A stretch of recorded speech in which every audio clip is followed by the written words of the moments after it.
አዳም ዕውቀት ያገኘኸው የት ነው? ሰንበት ትምህርት ቤት አይደል? መናገር የቻልከው የት ነው? ሰንበት ትምህርት ቤት። ድምጽ የተሞረደው የት ነው? ሰንበት ትምህርት ቤት። መጻፍ የቻልከው የት ነው? ደብዳቤ ማትጽፉላ አሁን የምትጽፈው የት ባገኘኸው ጸጋ ነው? ሰንበት ትምህርት ቤት። በቃ ከሰንበት ትምህርት ቤት ውጪኛ ምንድነው? ምንም እኮ አይደለም። አስቡት፣ ሰንበት ትምህርት ቤት ባይኖር ምን እንሆን ነበረ? ሰላም የራቀው፣ ፍቅር የራቀው፣ ነፍሰ ገዳይ፣ ጉበኛ፣ ሌባ፣ አጭበርባሪ፣ ዳም ያስለቀስ እግዚአብሔርን ከማጣት የበለጠ ምን ድህነት አለ? ምን ድህነት አለ? ልፈርድ ግን አይደለም። እነዚህ ሰዎችን ግን ማን ይመልሳቸው? እግዚአብሔር። ለእግዚአብሔር ሰጣችሁት፣ ለእግዚአብሔር ሰጣችሁት። መልሳችሁን አስተካክሉ። ማን ይመልሳቸው? አትፍሩ፣ እኛ በሉ። ማን ይመልሳቸው? አረ በማርያም ማን ይመልሳቸው? እና አለበለዚያ እዚህ ለምን ተጎለትክ ታዲያ እነሱን ካልመለስክ? እንዴ እኔ ከዚህ በፊት አንዳንድ ቦታ ይገጠሙኛሉ። እያለቀሱ የሚዘምሩ አሉ። እያለቀሱ የሚዘምሩ እንደገና መዝሙር ሲዘመር ደግሞ የሚያለቅሱ መዘመር አይችሉ አንደበት አውጥተው ሲዘምሩ አላይ። ነገር ግን ተመልከቱ፣ ግጥምና ዜማውን ባይሉም በሚዘምሩ ሰዎች ተመስጠው የሚያለቅሱ ብዙ ሰዎች ነው ያሉት። እየሳቀን የምንዘምር የለንም? ምላስ እያወጣን የምንዘምር የለንም? አጠገባችን ያለ ሰው ላይ ሙድ እያያዝን የምንዘምር የለንም? ለምሳሌ እዚህ ወረብ ሲጠና፣ ወረብ ሲዘመር፣ ወረብ ሲባል የሰው ጫማ እያየ፣ የሰው ቀሚስ እያየ፣ የሰው ሱሪ እያየ፣ የሰው ጸጉር አቆራረጥ እያየን የምንስቅ ሰዎች የለንም? የምናሽሟጥጥ ሰዎች የለንም? ግን ምን እያደረግን ነው? እየዘመርን። ተመልከቱ። እህታችንን ስሟን አላነሳውም። በጣም ያኔ ደስ አለ። መንገድ ላይ እየሄድን አባጡ መልሳን ታውቋቸዋላችሁ። አሁን መንበረ መንግስት ቅዱስ ገብርኤል ገዳም ያስተዳድራሉ። ያኔ እዚህ ነበሩና አጋጣሚ ሲያልፉ በዛ ሰፈር ያኔ ሕፃን ልጅ ነበረች። አሁን አግብታ ልጆቹን ወልዳለችና አሳልሙኝ ብላ ፈጥና መጣች። አሳለሟትና ማን ፈጠረሽ አሏት። ሥላሴ ፈጠሩኝ። መልሷን ተመልከቱ። ሥላሴ ስንት ናቸው? አንድም ሶስት ነው። ደነገጡ። ሕፃናት ክፍል ናት። የተማረችው ግን በምንድን ነው? በመዝሙር በዜማ። ተመልከቱ። ስለዚህ መዝሙር ማስተማሪያም ነው፣ እንደገና መማሪያም ነው። ከእግዚአብሔር ጋር አብረን የምንሰራ ነንና አለ። ከእግዚአብሔር ጋር አብረን የምንሰራ ስራው ምንድነው? አገልግሎት ነው። ስለዚህ ስናገለግል ከማን ጋር ነው አብረን የምናገለግለው? እግዚአብሔር ልቡን አይስጠን። ካሁን በኋላ መዝሙር ክፍል ቁጭ ብላችሁ ስታጠኑ ከእናንተ ጋር ማን አለ? ማን አለ? ጥምቀታውን ስንዘምር ከኛ ጋር ማን አለ? ማን አለ? በቃ እግዚአብሔር አለ። አሁን ማስረጃ አልጠቀስም። ዝም ብለን ያልነው ወይስ አለ ወይስ የለም? ስለዚህ ከነማን ጋር ተቆጠርን? መላእክት ምን ተባሉ? አገልጋዮች። እኛ ምን ተባልን? አይገርምም? በአንድ ምድብ ተጠራን። ከማን ጋር? ስለዚህ አገልግሎት ምንድነው? ከመላእክት ጋር መተባበር ነው። ስንት ነጥብ አየን? 1 2 3 4 5 ስድስተኛ ላሳጥረው። ሌላው መዘምራን እናስተውል፣ ዘማሪያን እናስተውል። ስንዘምር ለእግዚአብሔር መስዋዕት እያቀረብን ነው። አራያነት የሚባለው በተለይ መዝሙር ክፍል ላይ ምን ቢርቅ ደስ ይለኛል እኔ? ቁጣ ይራቅ። ቁጣ ምንም የእግዚአብሔርን ጽድቅ አያሰራም። በመመካከር መሆን አለበት ነገሩ። መጀመሪያ ከቁጣ መራቅ አራያነት ማለት ይሄ ነው። ሌላው ደግሞ የሰዎችን ድካም ምን ማድረግ ነው? መረዳቴ ርህራሄ ይባላል። ችግሩ ለአገልግሎት ትኩረት ካልሰጠን የራሳችን ዝለትና ድካም ራሱ አገልግሎቱን ምን ያደርጓል? ያደናቅፏል። ሄደን እንቆማል። እግዚአብሔር ከሕፃናት ክፍል ጀምረህ እዚህ አድገ ከመውጣት እግዚአብሔር ይሰውር። ግዴለህም አትወጣ፣ ግዴለሽም አትውጪ። ዝለት ይኖራል፣ ድካም ይኖራል፣ ፈተና ይኖራል፣ ፈራጅ ይኖራል፣ ድንጋይ አንሺ ይኖራል። ግን ግዴላችሁም አትውጡ።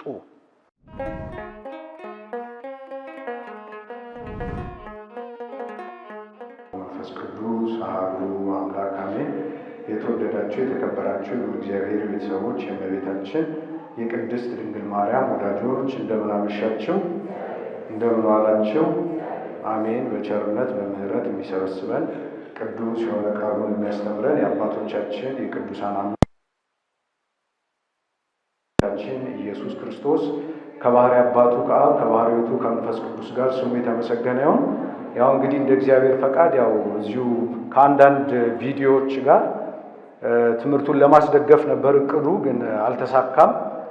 ፒሲውና ቺንትኗ መቅጠም አልቻሉም ሁለቱና በጃክ አልተግባቡም ማለት ነው። ስለዚህ እንዲሁ እንቀጥላለን። ከዛ በፊት ግን ምናልባት ይሄንን ፒሲ ሳዞረው የሚታይ ከሆነ አላቅም አንድ ቪዲዮ መጀመሪያ ብናይ እንደ መንደርደሪያ ደስ ይለኛል። ምናልባት አይ ቲንክ የሚታይ ይመስለኛል። ድምፁ ቢኖር ጥሩ ነበር። እንዲህ ስናየው አሁን ስርዓት ያለው ነው አይደል? ያው ጥምቀት እንዲሁን እያልኩ አይደለም። እንዲህ ሊሆን ይችላል። ሁላችሁም ፈገግ አላችሁ አይደል? ሊሆን ይችላል። እንደዚህ ትንሽ ሊፈጥን ይችላል አይደል? ግን ፍጥነቱ ስርዓት ያለው ፍጥነቱን ራሱ ስርዓት ያለው ማድረግ ግን አይቻልም? ይቻላልና እንዲህ ረጋ ሲል በተለይ እንደዚህ የአውደ ምሕረት መዝሙራት የመድረክ መዝሙራት እንዲህ ቢሆኑ ጥሩ ነው። የጥምቀት ባላንስ እየጠበቅን መሄድ እንችላለን። አዝናለሁ እንግዲህ ዛሬ ፈተናው በዝቷል። ጥሩ ነው እንዲህ መምጣቱ። ድምፁ ቢኖር ጥሩ ነበር። ከየት እንደሆነ አላወቅኩም። ይሄ እንግዲህ በማህበረ ቅዱሳን አባላት ነው የሚዘመረው። በጣም ደስ የሚል መዝሙር ነው። 4 ደቂቃ ነች፣ ብዙ እንትን የለውም።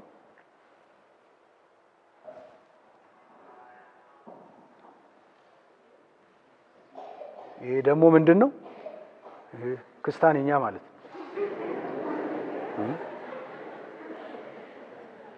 ይሄ ደግሞ ወላይትኛ በሉት። ያውልህ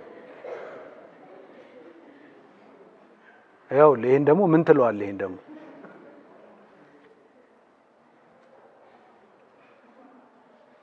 ያው እዛ ጋር ደግሞ ያለው ለቅሶ እንትን ይመስላል። አዘዝ እያወጣ ነው የሚመስለው። ያውልህ በለው ያው እንግዲህ በደንብ እያያችሁት ማለት ነው። እዚህ ጋር ደግሞ እዩ። ይሄ ደግሞ እንግዲህ የሰንበት ትምህርት ቤት ሰንበት ትምህርት ቤቶችም ደግሞ አሉ። በጣም ሁሉም አንድ ላይ አይወቀስም እንዲህ ስርዓት ባለው መልኩ። ስለዚህ መሰራት አለበት። ያው እንደዚህ የመሳሰሉ የተወሰኑ ቪዲዮዎች ነበሩ ለማስተማሪያነት እንዲሆን ከራሳችን አገልግሎት አንጻር እንድናየው። እንግዲህ አልተሳካም። ስለዚህ ቀጥታ እንደ እግዚአብሔር ፈቃድ ወደ ትምህርታችን እንሄዳለን ማለት ነው። እንግዲህ ርዕሳችን የሚሆነው አገልግሎታችን ከመዝሙር ክፍል አንጻር ይሆናል። ከዛ በፊት ግን ቪዲዮውን ስታዩት ምን ተሰማችሁ? እስቲ አንድ ከእህቶች አንድ ከወንድሞች። የጋራ ትምህርት ነው አይደለም? የጋራ ስለሆነ ያው ጥምቀትንም ለማክበር ዝግጅት ላይ ስላለን ሐሳብ ብትሰጡ ደስ ይለኛል። እስቲ ከወንድሞች አንድ ከእህቶች አንድ። ደስ ብሎኛል ማለት ይቻላል። እንደሱ እኛም እንደዚህ ብንዘምር ማለት ይቻላልና ስለዚህ ሐሳብ ስጡ። አይሻልም? ሐሳብ ስጡ። አንድ ከወንድሞች አንድ ከእህቶች እስቲ ሐሳብ ስጡ። በተሳትፎ ስብከት አይደለም፣ በተሳትፎ ቢሆን መልካም ስለሚሆን ማለት ነው። አለበለዚያ ትምህርቱ ጥሩ ላይሆን ስለሚችል በተሳትፎ እናድርገው። ከወንድሞች አንድ ከእህቶች አንድ ሐሳብ ስጡ። ምንድነው እንግዲህ ሁለት አይነት ነው አይደል? ያየነው ሁለት አይነት ነው ያየነውና ምንድነው የእናንተ ምላሽ ወዴት ነው የሚለውን፣ ምክንያቱም ስሜት መረዳት ካልቻልን ትምህርት መስጠት ትንሽ ያስቸግራልና ሁልጊዜ አሁን ስብከትኛ በደንብ ለምደናል። እኔ ደግሞ ማምነው ከዚህ በኋላ ለሰንበት ትምህርት ቤት አገልጋዮች ስብከት ሳይሆን መሰጠት ያለበት፣ ስብከትም ቢሆን በምን መልኩ ቢሆን ጥሩ ነው? እንዲህ በስልጠና መልኩ ቢሆን የበለጠ ጥሩ ይሆናል የሚል እምነት አለኝና ምክንያቱም ለመሰላችሁ ስብከት ብዙ ጊዜ ተምረናል። ከመማርም አልፈን ቆማችሁ ስበኩ በአንድ ርዕሰ ጉዳይ ብንባል ልንሰብክ እንችላለን የሚል እምነት አለኝ። ስለዚህ በስልጠና ቢሆን ጥሩ ነው የሚል ሐሳብ ነው ያለኝ። ስለዚህ እስቲ ጊዜ አንፍጅ፣ ሐሳብ ስጡ። አንድ ከወንድሞች አንድ ከእህቶች።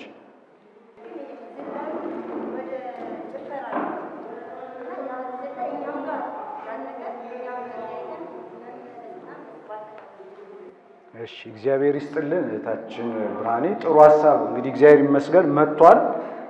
እግዚአብሔር ይክበር ይመስገን። ያው እግዚአብሔር የፈቀደው ነው የሚሆነው ዞሮ።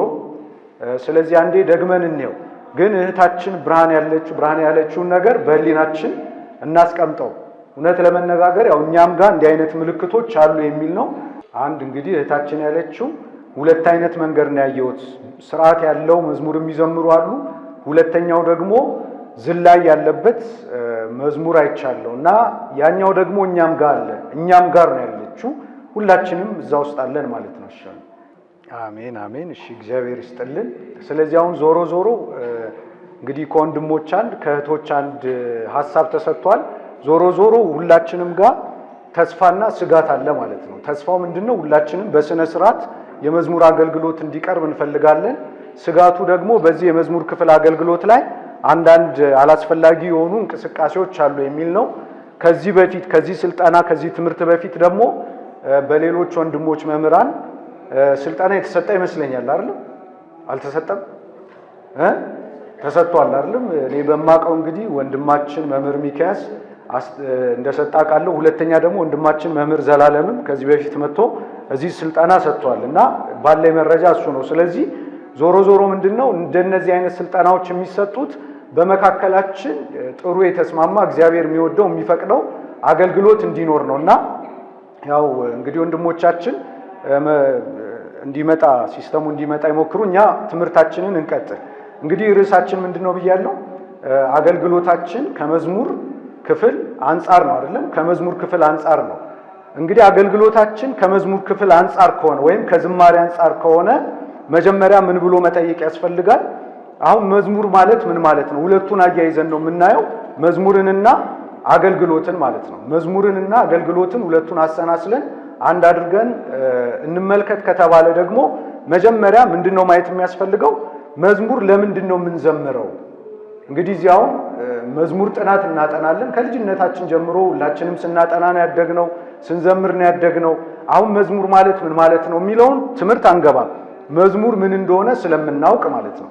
ግን በልዩ ልዩ ምክንያቶች መዝሙር ለምን እንደምንዘምር ከዚህ በፊት ብንማርም አንዳንድ ጊዜ የምንዘነጋው ይመስለኛል፣ በልዩ ልዩ ምክንያት ማለት ነው። ስለዚህ መጀመሪያ መዝሙር ለምን እንደምንዘምር ማወቅ አለብን። እንግዲህ የመጀመሪያው መዝሙር ለምንድን ነው በመዝሙር ክፍል እንዲያጥንተን ደክመን በልዩ ልዩ በዓላት ላይ በዓመት ውስጥ በዚህ በደብራችን በገዳማችን ብዙ በዓላት አሉ።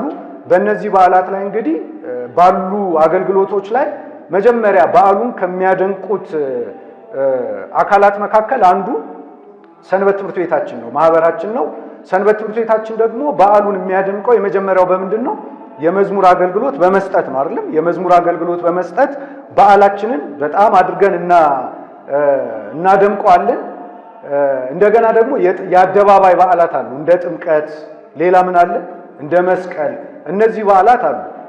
በአደባባይ በዓላት ብቻ ሳይሆኑ አንዳንድ ጊዜ ደግሞ የሰርግ በዓላትም አሉ አይደለም?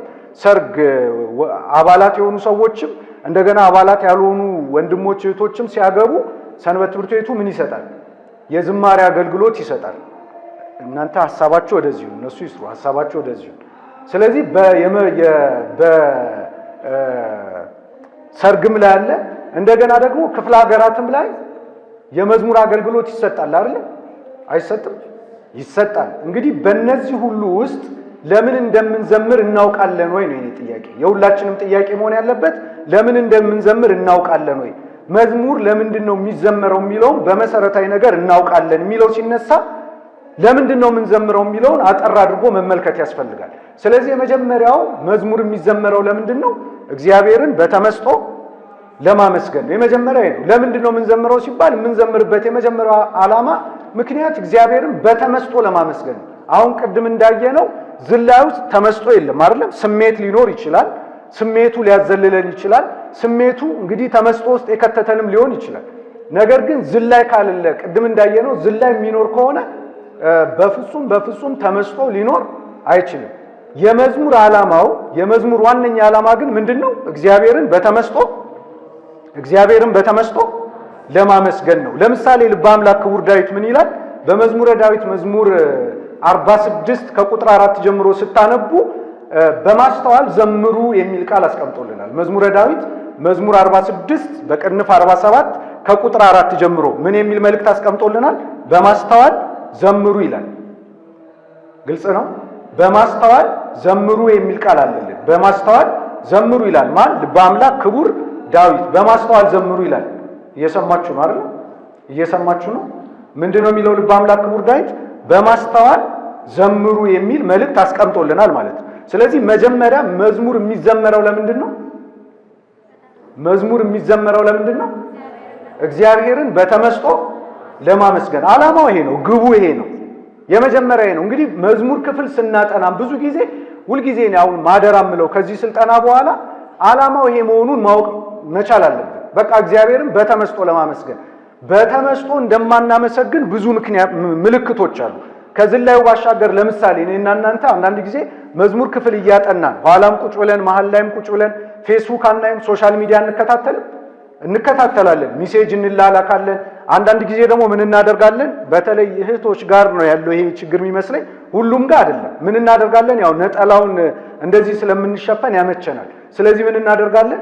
ወይ ኤርባግ አለ ወይም ደግሞ ሄድፎን ውስጥ እናደርግና በነጠላ ምን እናደርጋታለን? እንሸፍላለን። ከዚህ በፊት ስላየው ነው። እንደዚህ ይሸፈንና ሐሳባችን ያለው የሚመስለው እዚህ ነው። ነገር ግን በውስጥ ምን እያዳመጥን ነው? ምን እንደምናዳምጥ እግዚአብሔር ይወቀው። ወይም ዘፈንም ሊሆን ይችላል፣ አይታወቅም እኮ አይደል? ስለዚህ ተመልከቱ፣ ይሄ ማለት ምን እየተደረገ ነው? መዝሙር እየተዘመረ ማለት ነው። ስለዚህ መዝሙር ክፍልም ቢሆን እያጠናን ጸሎት እያደረግን መሆኑን አላወቅንም ማለት ነው። ምክንያቱም የመጀመሪያው መዝሙር የሚዘመርበት የመጀመሪያው ተቀዳሚ ዓላማ እግዚአብሔርን በተመስጦ ለማመስገን ነው። ልበ አምላክ ክቡር ዳዊት መመሪያ ሰጠ። ምን ብሎ? በማስተዋል ዘምሩ። መዝሙር 46 በቅንፍ 47 ቁጥር 4 ጀምሩ፣ በማስተዋል ዘምሩ። ስለዚህ ተመልከቱ፣ ለምሳሌ እኛ በተለምዶ መዝሙር ጥናት ነው የምንለው አይደል? በእርግጥም መዝሙር ጥናት ነው፣ ግን መዝሙር ጥናትም ቢሆን መዝሙር ነው አይደል? መዝሙር ጥናትም ቢሆን ምንድን ነው? መዝሙር ነው። ስለዚህ መዝሙር ጥናትም ቢሆን መዘመር ያለበት በምንድን ነው? በተመስጦ መዘመር አለበት። እኔ ከዚህ በፊት አንዳንድ ቦታ ይገጠሙኛሉ፣ እያለቀሱ የሚዘምሩ እንደገና መዝሙር ሲዘመር ደግሞ የሚያለቅሱ መዘመር አይችሉ አንደበት አውጥተው ሲዘምሩ አላየም። ነገር ግን ተመልከቱ፣ ግጥምና ዜማውን ባይሉም በሚዘምሩ ሰዎች ተመስጠው የሚያለቅሱ ብዙ ሰዎች ነው ያሉት። ምን ተሰምቷቸው ይሆን የሚያለቅሱት? ኃጢአታቸው ታይቷቸው ሊሆን ይችላል፣ ወይም ደግሞ እግዚአብሔር ያደረገላቸውን እና በመዝሙሩ የሚተላለፈውን መልእክት ከተደረገላቸው ነገር ጋር አዋህደው ሊሆን ይችላል። ወድቀው የተነሱ ሊሆኑ ይችላሉ፣ ተሰብረው የተጠገኑ ሊሆኑ ይችላሉ። እግዚአብሔር ብዙ ነገር ያደረገላቸው ሰዎች ሊሆኑ ይችላሉ፣ አናቅም። ለምን እንደዛ እንደሚያለቅሱ የሚያውቁት እነሱ ብቻ ናቸው። እግዚአብሔር ያደረገላቸውንና መዝሙሩ ያስታወሳቸውን ነገር የሚያውቁት እነሱ ናቸው። ስለዚህ በተመስጦ መዘመር አለብን። የሚያለቅሱ አሉ። እንደገና ደግሞ አንዳንድ ጊዜ ደስ እያላቸው እልል እያሉ ተመስጦ ውስጥ ገብተው የሚዘምሩም ምዕመናን አሉ፣ ወንድሞች እህቶች አሉ። ምን እንደተደረገላቸው የሚያውቁት እነርሱ ናቸው። ስለዚህ ይሄ የሚያሳየን ምንድነው? መዝሙር ለምንድን ነው ሲባል እግዚአብሔርን በተመስጦ ለማመስገን ነው። እንደው ቢቻለን የመዝሙር ጥናት ሰዓትም ላይ ይሄንን ነገር አስበን ብንዘምር መልካም ይሆናል፣ በጣም ጥሩ ይሆናል። ተመልከቱ፣ ነገር እያሰብን እዚህ ያስቀየመንን ሰው እያሰብን ነገር እያሰላሰልን የምንዘምር ከሆነ ምንም ጥቅም አይኖረው፣ አንጠቀምም። ይሄ ልክ እኔ እንጃ ዘፈን ከማጥናት ተለይቶ ሁሉ ላይታይ ይችላል። ስለዚህ መዝሙር የሚዘመረው እግዚአብሔርን በተመስጦ ለማመስገን ነው። የቅዱስ ያሬድን ተመስጦ እናውቃለን አይደል? ቅዱስ ያሬድ እንግዲህ በንጉሱ ፊት ሆኖ በሚዘምርበት ጊዜ በአጼ ገብረ መስቀል ፊት ሆኖ በሚዘምርበት ጊዜ እንደምታውቁት የንጉሱ ጦር አይደለም ከእጁ አምልጦ የማን እግር ላይ ተሰክቷል? የቅዱስ ያሬድ በጣም በተመስጦ ይዘምር ስለነበረ ጦሩ ሲሰካበት እንኳን አላወቀም ይላል። ይሄ እንግዲህ በቤተ ክርስቲያን ያለ ታሪክ ነው፣ ውሸት አይደለም። ልበ አምላክ ክቡር ዳዊት ምኑን አስረስቶታል? መዝሙር ንግስናውን አላስረሳው፣ ንግስናውን አላዘነጋው። አሁን በዙፋን ላይ ይሄ ተመልከቱ እንግዲህ በቤተ መንግስት አካባቢ ከጥንትም ጀምሮ ፕሮቶኮል የሚባል ጉዳይ አለ። ፕሮቶኮል ታውቃላችሁ።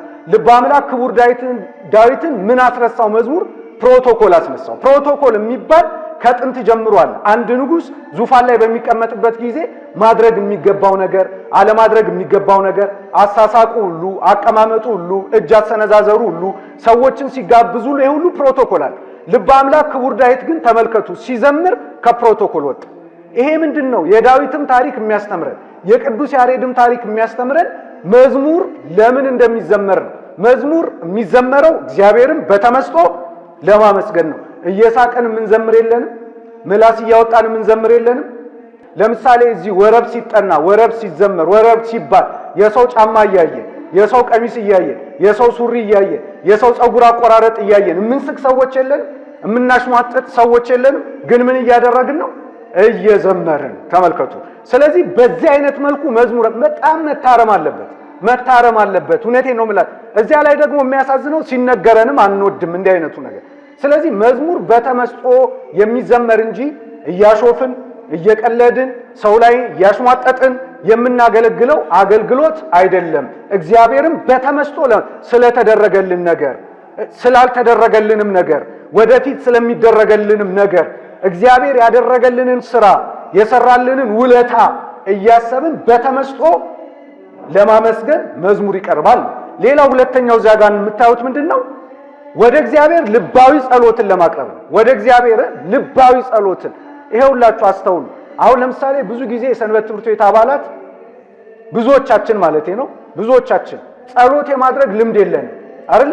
ግን ተመልከቱ በመዝሙር አገልግሎታችን ሰዓት ጸሎት ማቅረብ እንችላለን። ምክንያቱም የመዝሙር ሁለተኛው ዓላማ ማቅረብ ነው። ለምሳሌ መዝሙረ ዳዊት ምንድነው? መዝሙር ነው። ውዳሴ ማርያም ምንድነው? መዝሙር ነው። ሰዓታት ምንድነው? መዝሙር ነው። ኪዳኑ ምንድነው?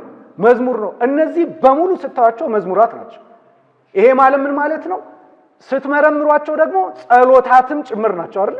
ስለዚህ መዝሙር የሚዘመርበት ዓላማ ወደ እግዚአብሔር ልባዊ ጸሎትን ለማቅረብ ነው። ለምሳሌ በኃጢአቴ ወድቄ አልቀርም እነሳለሁ እያለ ሰው እየዘመረ እንዴት ይስቃል? እየጸለየ በእግዚአብሔር ፊት ቆሞ ልመና እያቀረበ እንደው ተመልከቱ። በእግዚአብሔር ፊት እየሳቀን እንጸልያለን። በእግዚአብሔር ፊት እያሾፍን እንጸልያለን። በእግዚአብሔር ፊት ቆመን ስንጸልይ እንዴት ነው የምንጸልየው? ይሄንን ማሰብ ነው። ስለዚህ አንድ ሰው መዝሙር ዘመረ ማለት የመዝሙር አገልግሎት ላይ ነው ያለው ማለት ምን እያቀረበ ነው? ጸሎት እያቀረበ ነው። ይሄንን ማወቅ አለብን። ስለዚህ መዝሙር ላይ ማሾፍ አያስፈልግም። መዝሙር ላይ መቀለድ አያስፈልግም። ምክንያቱም መዝሙር ማለት ያውም እግዚአብሔርን እያራሩ የሚለየው በምንድነው? ለምሳሌ እያነበብን ዜማ ሳንጠቀም በውርድ በምንጸልየው ጸሎትና በመዝሙር ሁለቱም ጸሎታት ናቸው። ልዩነታቸው ግን ምንድነው? ያኛው እየደገምን ነው አይደል? በአንደበታችን በቃላችን እያልነው ነው። መዝሙር ግን ምን እያልን ነው የምናቀርበው? እያራራን እባክህ ስለናት እንደገና ስለናት ስለ ድንግል ማርያም ስለ ወዳጆች ስለ ቅዱሳን ብለን እግዚአብሔርን ምን እያደረግነው? የዜማ ጥቅሙ ምንድነው? በማራራት ልመናን ምን ማድረግ ነው? አራራ የሚባል አለ አይደል? የለም። ከቅዱስ ያሬድ ሶስቱ የዜማ ስልቶች አንዱ ምንድነው?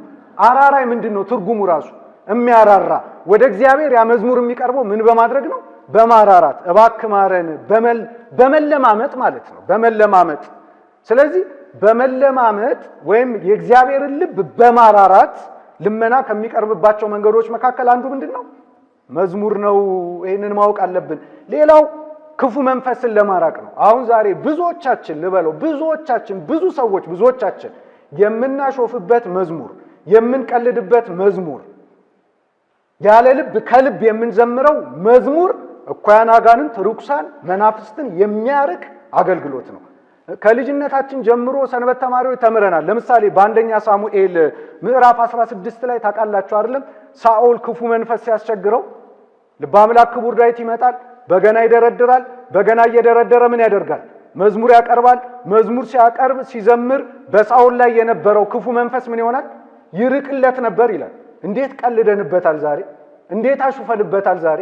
እንደ ዳዊት ከልባችን ብንዘምር ኖሮ በእኛም መካከል ያለ ክፉ መንፈስ ይርቅ ነበር። አሁን ተመልከቱ፣ ግጥሙ አንድ ነው፣ ዜማው ችግር የለውም። ግን እኛ መዝሙሩን የምናቀርብበት መንገድ እንደማን አልሆነም? እንደ ዳዊት አልሆነም። እንደ ዳዊት በተመስጦ ብናቀርበው ኖሮ ክፉ መናፍስትን ምን ሊያደርግ ይችላል? ሊያርቅ ይችላል። አንድ እኔ ገጠመኝ ልንገራችሁ። አንድ ቦታ ላይ ጾመ ሁዳዴ ነውና አንድ ቤት ውስጥ እንዲሆነን የአቶ ታፈሰ ተስፋዬ በገና ታስታውሱታላችሁ?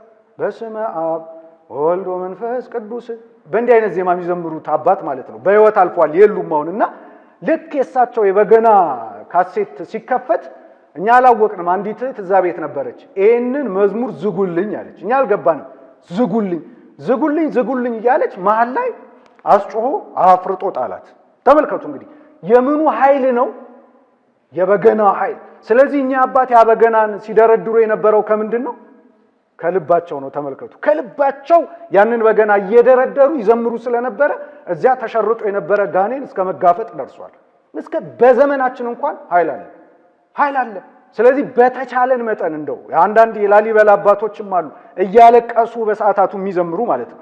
ስለዚህ መዝሙር የሚዘመረው ለምንድን ነው? ክፉ መንፈስን ለማራቅ። አንዳንዴ ክፉ መንፈስ ሲባል በሁለት መንገድ ነው።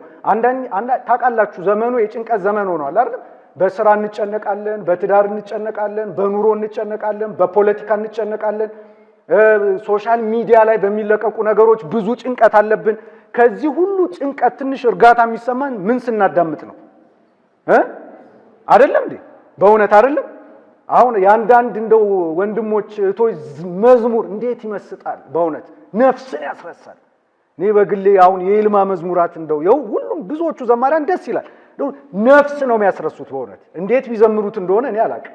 ነፍስ የሚያስረሳ ከእግዚአብሔር ጋር የሚያገናኝ እኔ ሲመስለኝ እነዚህ ሰዎች ይህንን መዝሙር የሚዘምሩት ምናልባት ከምን ሊሆን ይችላል? ከልባቸው ነው ማለት ነው። ነፍስ እስከ ማስደሳት ከደረሰ ማለት ነው። ስለዚህ ተመልከቱ፣ ክፉ መናፍስትን ሁሉ መዝሙር ምን ያደርጋል? ያርቃል። ግን የመዝሙር ክፍል አባላት ያንን እያሰብን ነው የምንዘምረው ዛሬ? ያንን እያሰብን ነው? ምናልባት እዚህ መዝሙር ክፍል እኮ ቀን በስራ ተወጥሮ የሚመጣ ሰው አለ። ባለቃው ተበሳይቶ የሚመጣ ሰው አለ። በሆነ ህመም ተሰቃይቶ የሚመጣ ሰው አለ። በእናት ባባት በእህት በወንድሙ የሆነ ችግር ምክንያት እዚህ እያለቀሰ የሚመጣ ሰው ሊኖር ይችላል። ታውቃላችሁ ማን እንደሆነ እግዚአብሔር ይወቀው። ምናልባት እዚህ መዝሙር ክፍል መጥቶ ማጥናት የሚፈልገው እኮ ስለሚያረጋጋው ሊሆን ይችላል። ይሄን እናውቃለን። ታዲያ ለምን እንቀልድበታለን? በመዝሙሩ ለምን እናሾፍበታለን? መዝሙር እንዲህ አይነት ኃይል ከተሰጠው ማለት አጋንንትን የማውጣት ክፉዎች መናፍስትን የማራቅ ኃይል ካለው መዝሙር ለምንድን ነው በመዝሙር የምንቀልደው? መዝሙር አይቀለድበትም። መዝሙር እየተዘለለ አይዘመርም። በማስተዋል ነው የሚዘመረው። ይህንን ማስተዋል ያስፈልጋል። ሌላው ምንድነው ካላችሁኝ ለማሳጠር መዝሙር ማስተማሪያም ነው መማሪያም ነው። ማስተማሪያም ነው መማሪያም ነው። ሕፃናት ክፍል ያሳለፋችሁ ሰዎች 5 አዕማደ ምስጢራትን የተማራችሁት በምንድን ነው? በመዝሙር አይደለም? ነው አይደለም? 5 አዕማደ ምስጢራትን እኮ ሕፃናቱ ጨርሰው የሚወጡት በምንድን ነው? በመዝሙር ነው። በሚገባቸው በሚመጥናቸው ምን ዜማ በሚመጥናቸው ግጥም ማለት ነው። ግጥም እኛም ታላላቆቻችን እግዚአብሔር ይስጣቸው እንደዛ አስተምረውናል። ከኛ በታች የነበሩትም እንደዛ ተምረዋል። 5 አዕማደ ምስጢራትን ነገረ ማርያምን ስነ ፍጥረትን የት ጨርሰው ይወጣሉ? ሕፃናት ክፍል በምን አማካኝነት? በዜማ። አንድ አሁንም ገጠመኝ ልንገራችሁ። እህታችንን ስሟን አላነሳውም። በጣም ያኔ ደስ አለ። መንገድ ላይ እየሄድን አባጡ መልሳን ታውቋቸዋላችሁ። ቅዱስ ገብርኤል ገዳም ያስተዳድራሉ። ያኔ እዚህ ነበሩና አጋጣሚ ሲያልፉ በዛ ሰፈር ያኔ ሕፃን ልጅ ነበረች። አሁን አግብታ ልጆቹን ወልዳለችና አሳልሙኝ ብላ ፈጥና መጣች። አሳለሟትና ማን ፈጠረሽ አሏት። ሥላሴ ፈጠሩኝ። መልሷን ተመልከቱ። ሥላሴ ስንት ናቸው? አንድም ሶስት ነው። ደነገጡ። ሕፃናት ክፍል ናት። የተማረችው ግን በምንድን ነው? በመዝሙር በዜማ። ተመልከቱ። ስለዚህ መዝሙር ማስተማሪያም ነው እንደገና መማሪያም ነው። እና ለምን እንቀልድበታለን ነው? ግልጽ ነው። ስለዚህ መዝሙር ይሄ ከሆነ ነው እንግዲህ መዝሙር ዓላማውም ምኑም ይሄ ከሆነ እስቲ ይሄንን ቪዲዮ እንይና ምንድነው የምንማርበት ነው? ምን እንማርበታለን? አይታይም መሰለኝ አይደል? ትንሽ ከቪዲዮ ጋር ኮኔክት አላደረገም። ኦኬ፣ ትምህርቱን ላለማቋረጥ እንግዲህ በኋላ ለማየት እንሞክራለን። ስለዚህ መዝሙር ማለት ባጭሩ ይሄንን ይመስላል። በጣም ባጭሩ ማለት ነው። አሁን ይሄ ከሆነ እንግዲህ የመዝሙራችን ዓላማ መዝሙር የሚዘመርበት ትልቁ ምክንያት ይሄ ከሆነ አገልግሎትስ ምንድነው የሚለውን እንዳልኳችሁ ጥቂት ነጥቦችን እንደ እግዚአብሔር ፈቃድ ለመመልከት እንሞክር ማለት ነው። ይሄ ከሆነ መዝሙር ምንድነው ዓላማው?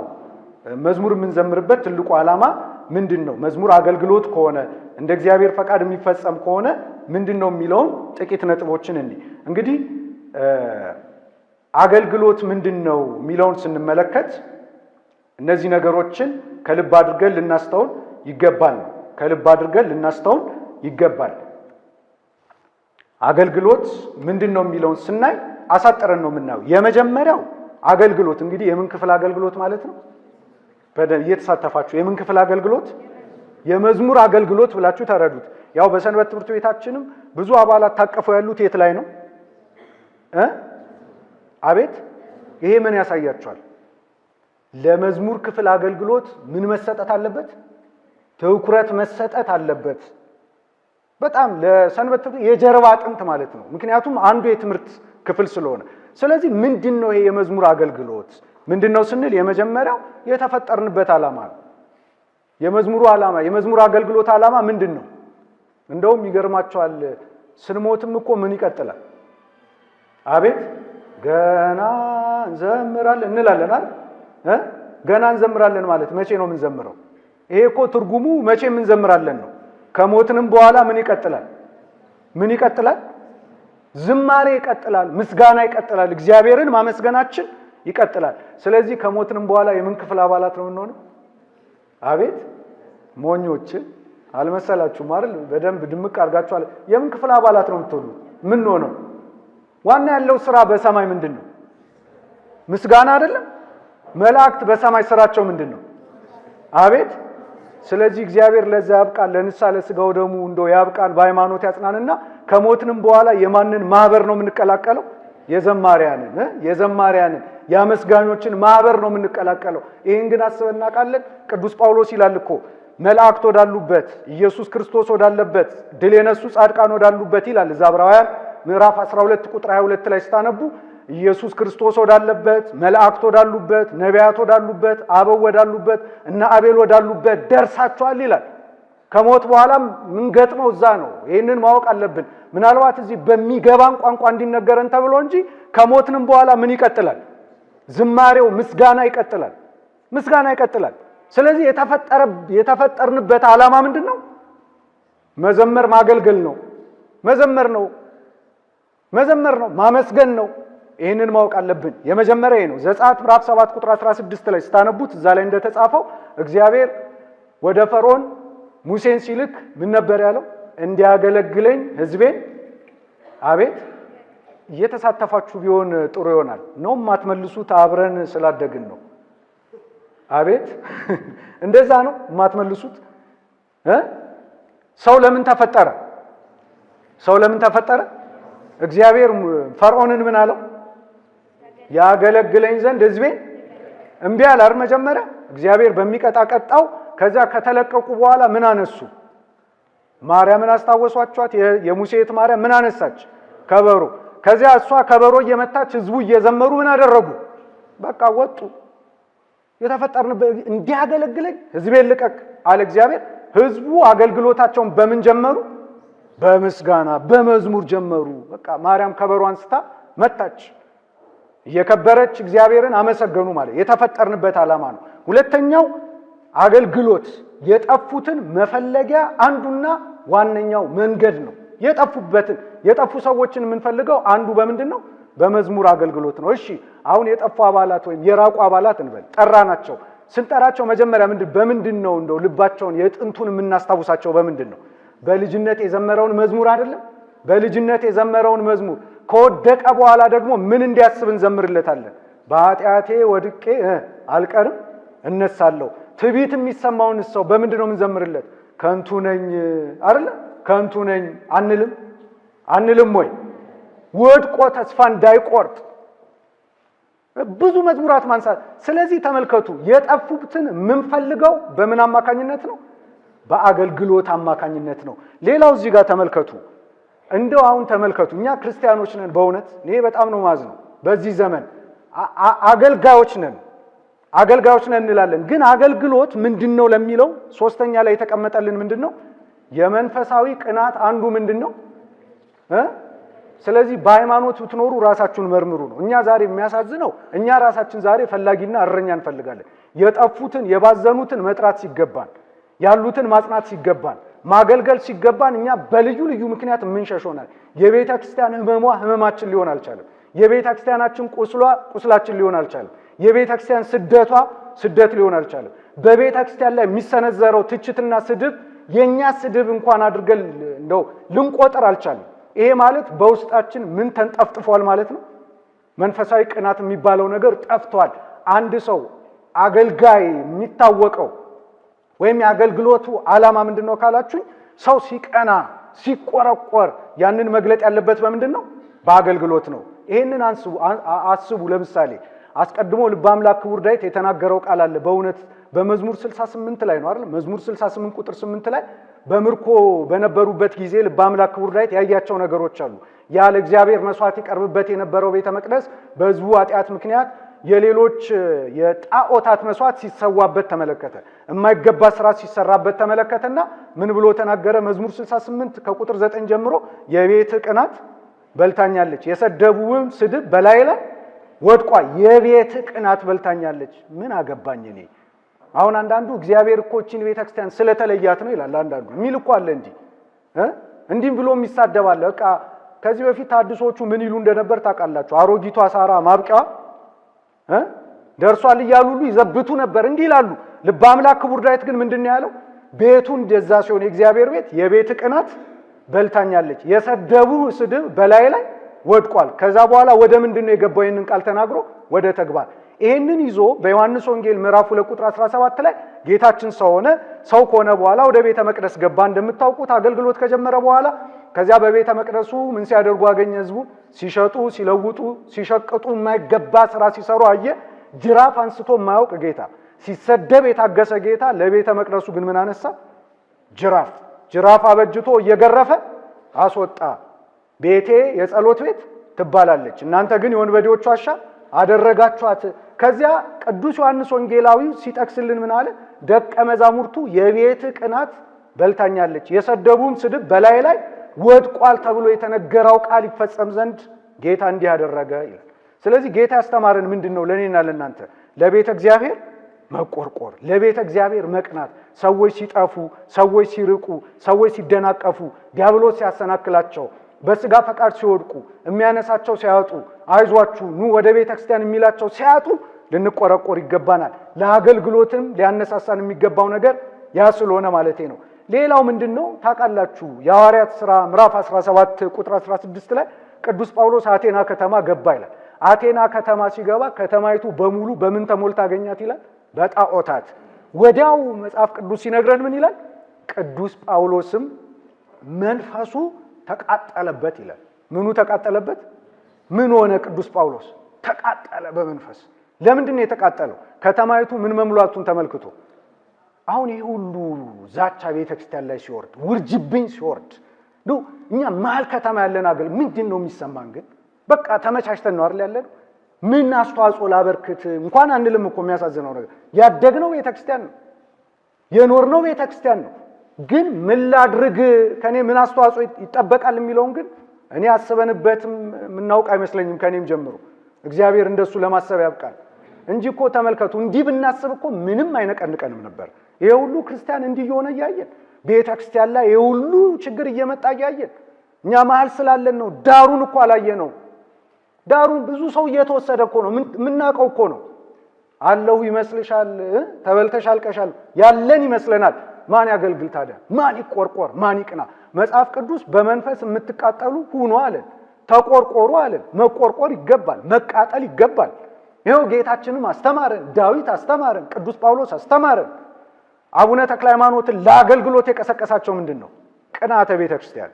ሐዋርያትን ያነሳሳቸው ምንድነው? ቅናት። እነ ቅዱስ ጊዮርጊስን ያነሳሳቸው ምንድነው? ቅናት ነው። ለቤተ ክርስቲያን መቅናት ነው። ዛሬ ግን መቅናቱ የለም። አገልግሎት ምንድነው ከተባልን ግን የመንፈሳዊ ቅናት አንዱ ምንድነው? መገለጫ ነው። ሌላው እንዳትረሱት፣ እዚህ መዝሙር ክፍል ስታገለግሉ ከእግዚአብሔር ጋር ህብረት እያደረጋችሁ ነው። ከእግዚአብሔር ጋር ህብረት ማድረግ ነው። የሚያገለግል ሰው ከእግዚአብሔር ጋር ህብረት አለው። ይሄን ለማሳጠር ጊዜ እንዳይወስድብን በማቴዎስ ወንጌል ምዕራፍ 10 ቁጥር 20 ላይ ስታነቡ ጌታችን ሐዋርያትን ምን አላቸው? ሂዱ፣ አስተምሩ፣ ስበኩ። በሸንጎ ፊት ያቆማቸዋል፣ በአላውያን ፊት ያቆሟቸዋል። ያን ጊዜ ግን ምን እናገራለን ብላችሁ እንዳትሰጉ እንዳትፈሩ አለና በእናንተ ያደረ እግዚአብሔር መንፈስ ቅዱስ ምን ያደርጋችኋል? ያናግራችኋል። የምትናገሩት የምትሰሩት እናንተ አይደላችሁም። መንፈስ ቅዱስ እናንተን መሳሪያ አድርጎ በእናንተ ምን ይሆናል? ያገለግላል። ስለዚህ አትፍሯል። ይሄ ማለት ምን ማለት ነው? ሐዋርያት ሲያስተምሩ ከነርሱ ጋር ማን ነበረ? መንፈስ ቅዱስ ነበረ።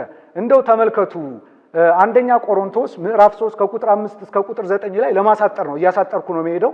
አንደኛ ቆሮንቶስ ምዕራፍ 3 ቁጥር 5 ጀምሮ ስታነቡ ቅዱስ ጳውሎስ ምን ይላል? ሁላችንም አብረን የምናገለግልን ነን ይላል። ሁላችንም አብረን ምን የምናደርግነን? ሰበር ልግባ። አገልጋይ የሚለው ቃል ምንድነው የሚያሳየው? ለምሳሌ አገልጋይ የበላይነት ነው የበታችነት?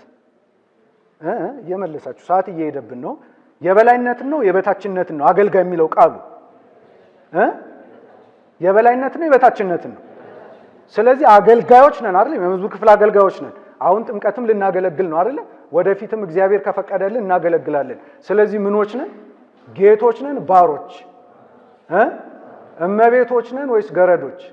ወንድሞች መልሱልን። ወንድሞች ከኔም ጭምር ጌቶች ነን ባሮች፣ እህቶች እመቤቶች ናችሁ ስታገለግሉ ገረዶች። ድምጻችሁ ቀነሰ። ወንዶቹ አምነዋል ባሪያዎች ነን ብለዋል። ሴቶቹ ኃላፊነታችሁን ውሰዱ። ወንዶቹ ምንድነን? እህቶች ምንድናችሁ? እግዚአብሔር ይስጣችሁ። አሁን እኩል አደረጋችሁት ማለት። ስለዚህ ይሄንን እንመን። ባሪያ ደግሞ ምንድነው? ሲጠሩት አቤት፣ ሲልኩት ገረድ ምንድናት? ሲጠሯት አቤት፣ ሲልኳት በቃ ይሄን ነው። ይሄ ግን እኛ አልገባን። ምን አለ ቅዱስ ጳውሎስ? አገልጋዮች ነን ባሪያዎች ነን አለና እዚሁ ላይ አንብቡ ከቁጥር 5 ጀምሮ አንደኛ ቆሮንቶስ ምዕራፍ 3 ላይ ምን አለ መሰላችሁ? አገልግሎት እንዴት እንደሚፈጸም ሲያስተምር እንዲህ አለ። የቆሮንቶስ ክርስቲያኖችን ይከፋፈሉ ነበርና እኔ ገሌ ነኝ እኔ ገሌ ነኝ ይሉ ነበርና እንዲህ አለ። እኔ ተከልኩ አለ። እኔ ምን አደረኩኝ? እየተሳተፋችሁ እኔ ምን አደረኩ? አጵሎስ አጠጣ አለ። አጵሎስ ምን አደረገ? እግዚአብሔር ያሳድግ ነበር። እኔ ተከልኩ፣ አጵሎስ አጠጣ፣ እግዚአብሔር ምን አደረገ? አሁን የቅዱስ ጳውሎስ የሚተከለው የሚጠጣው የሚያድገው ማን ነው? ሰው አይደል? የሚተከለው ማን ነው? የሚጠጣው ማን ነው? የሚያድገው ማን ነው? ቅዱስ ጳውሎስ የተከለው ማንን ነው? ሰዎችን። አጵሎስ ያጠጣው ማንን ነው? ሰዎችን። እግዚአብሔር ያሳደገው በመንፈሳዊ ሕይወት ማንን ነው? አንድ ሰው እንዲያድግ የማን ድርሻ አየን? የቅዱስ ጳውሎስ፣ የቅዱስ አጵሎስ፣ የእግዚአብሔር። እግዚአብሔር ለማሳደግ ማንን አሳተፈ? ቅዱስ ጳውሎስን፣ አጵሎስን አሳተፈ። ስለዚህ ዛሬ ተመልከቱ፣ አገልግሎት ፈልገው ወደ ቤተ ክርስቲያን መጥተው ሕይወታቸው የሚለወጥ የሚባረኩ ሰዎች የማን አገልግሎትን ይሻሉ ማለት ነው? እዚህ ያለነው አገልጋዮችንም አገልግሎት ይሻሉ። አንዳንዶቻችን ተካዮች ልንሆን እንችላለን። ማለት ሰዎችን ወደ ቤተ እግዚአብሔር የምናቀርብ ሰዎችን ወደ ቤተ ክርስቲያን የምናመጣ ሰዎች አለን። ካመጣም በኋላ ደግሞ የሚያጠጡ ሰዎች አሉ። የሚያጠጡት መምህራን ናቸው አይደለም? መምህራን ያጠጣሉ። ከዚያ ማን ያሳድጋል? ማን ያሳድጋል? እኛስ እዚህ ውስጥ አሁን ድርሻ የለንም አለን። ከዚያ በኋላ ቅዱስ ጳውሎስ ምን አለኝ ሲጠቀልል አንብቡት እዚህ ላይ ከእግዚአብሔር ጋር አብረን የምንሰራ ነንና አለ። ከእግዚአብሔር ጋር አብረን የምንሰራ ስራው ምንድነው? አገልግሎት ነው። ስለዚህ ስናገለግል ከማን ጋር ነው አብረን የምናገለግለው? እግዚአብሔር ልቡን አይስጠን። ካሁን በኋላ መዝሙር ክፍል ቁጭ ብላችሁ ስታጠኑ ከእናንተ ጋር ማን አለ? ማን አለ? ጥምቀታውን ስንዘምር ከኛ ጋር ማን አለ? ማን አለ? በቃ እግዚአብሔር አለ። አሁን ማስረጃ አልጠቀስም ዝም ብለን ያልነው ወይስ አለ ወይስ የለም? አለ አይደለም? ይኸው ነገረን እኮ አብረን የምንሰራ ነን ከእግዚአብሔር ጋር። ስራው አገልግሎት ነው። የመዝሙር ክፍል አገልግሎት ስንፈጽም እግዚአብሔር ከኛ ጋር ነው። ስናስተምር እግዚአብሔር ከኛ ጋር ነው። ስለዚህ ይታዘበናል ማለት ነው። ማኔጀራችን ሊደራችን ማን ነው ማለት ነው? ግን እናየዋለን። ልበ አምላክ ክቡር ዳዊት ግን ምን አለ? እግዚአብሔርን ሁልጊዜ በፊቴ አየዋለሁ አለው። እግዚአብሔርን ሁልጊዜ በፊቴ ምን ሳደርግ? ሳገለግል፣ የአገልግሎቴን መስመር እንዳልስት እግዚአብሔርን ሁልጊዜ በፊቴ አየዋለሁ። ስለዚህ ከማን ጋር ነው የምንተባበረው? የመዝሙር ክፍል አባላት ንገሩኝ፣ ከማን ጋር ነው የምንተባበረው? ስለዚህ መዝሙር ስናጠና እግዚአብሔር ከማን ጋር አለ? መዝሙር ስናቀርብ እግዚአብሔር ከማን ጋር አለ? ሰርግ ላይ ስናገለግል ከኛ ጋር አብሮ ማን ያገለግላል? ይገርማቸዋል። አብሮ ይኸው በቃ ከእግዚአብሔር ጋር አብረን የምንሰራንንና እግዚአብሔር ስራው ማሳደግ ነው። እሱ ሲያሳድግ ግን እዛ ጋር ምን ይፈልጋል? የሚተክል ሰው ያስፈልጋል። እዚህ ጋር ደግሞ ምን ይፈልጋል? የሚያጠጣ ሰው ይፈልጋል። እንደው ብንጨምረው ደግሞ የሚኮተኩትም ደግሞ ሰው ይፈልጋል። በቃ ይፈልጋል እግዚአብሔር። አያችሁ ምን አደረገን እግዚአብሔር? አይገርምም? ተሳታፊዎቹ አደረገን። ስለዚህ የምናገለግለው ከማን ጋር ነው? ሌላው አገልግሎት ምንድነው ካላችሁኝ ከቅዱሳን መላእክትም ጋር መተባበር ነው። ይሄንም ብዙ አልሄድም። ለምሳሌ የቅዱሳን መላእክት በሰማይ ዋና ስራቸው ምንድነው? በሰማይ ቅድም ትምህርታችን ላይ እኛም ስንሄድ ከመላእክት ጋር አብረን እንዘምራለን አይደል? አንዘምርም? ተስፋ ቆረጣችሁ? አንዘምርም? ከነ ሚካኤል ከነ ገብርኤል ጋር አንዘምርም? ያድርግልን እግዚአብሔር። ግን እኮ ዋና ስራቸው አላያችሁም? በሁለት ክንፋቸው ፊታቸውን እየሸፈኑ አይደል? በሁለት ክንፋቸው እግራቸውን እየሸፈኑ አላለንም? ኢሳይያስ በሁለት ክንፋቸው ጽንፍ እስከ ጽንፍ እየበረሩ ምን ይላሉ?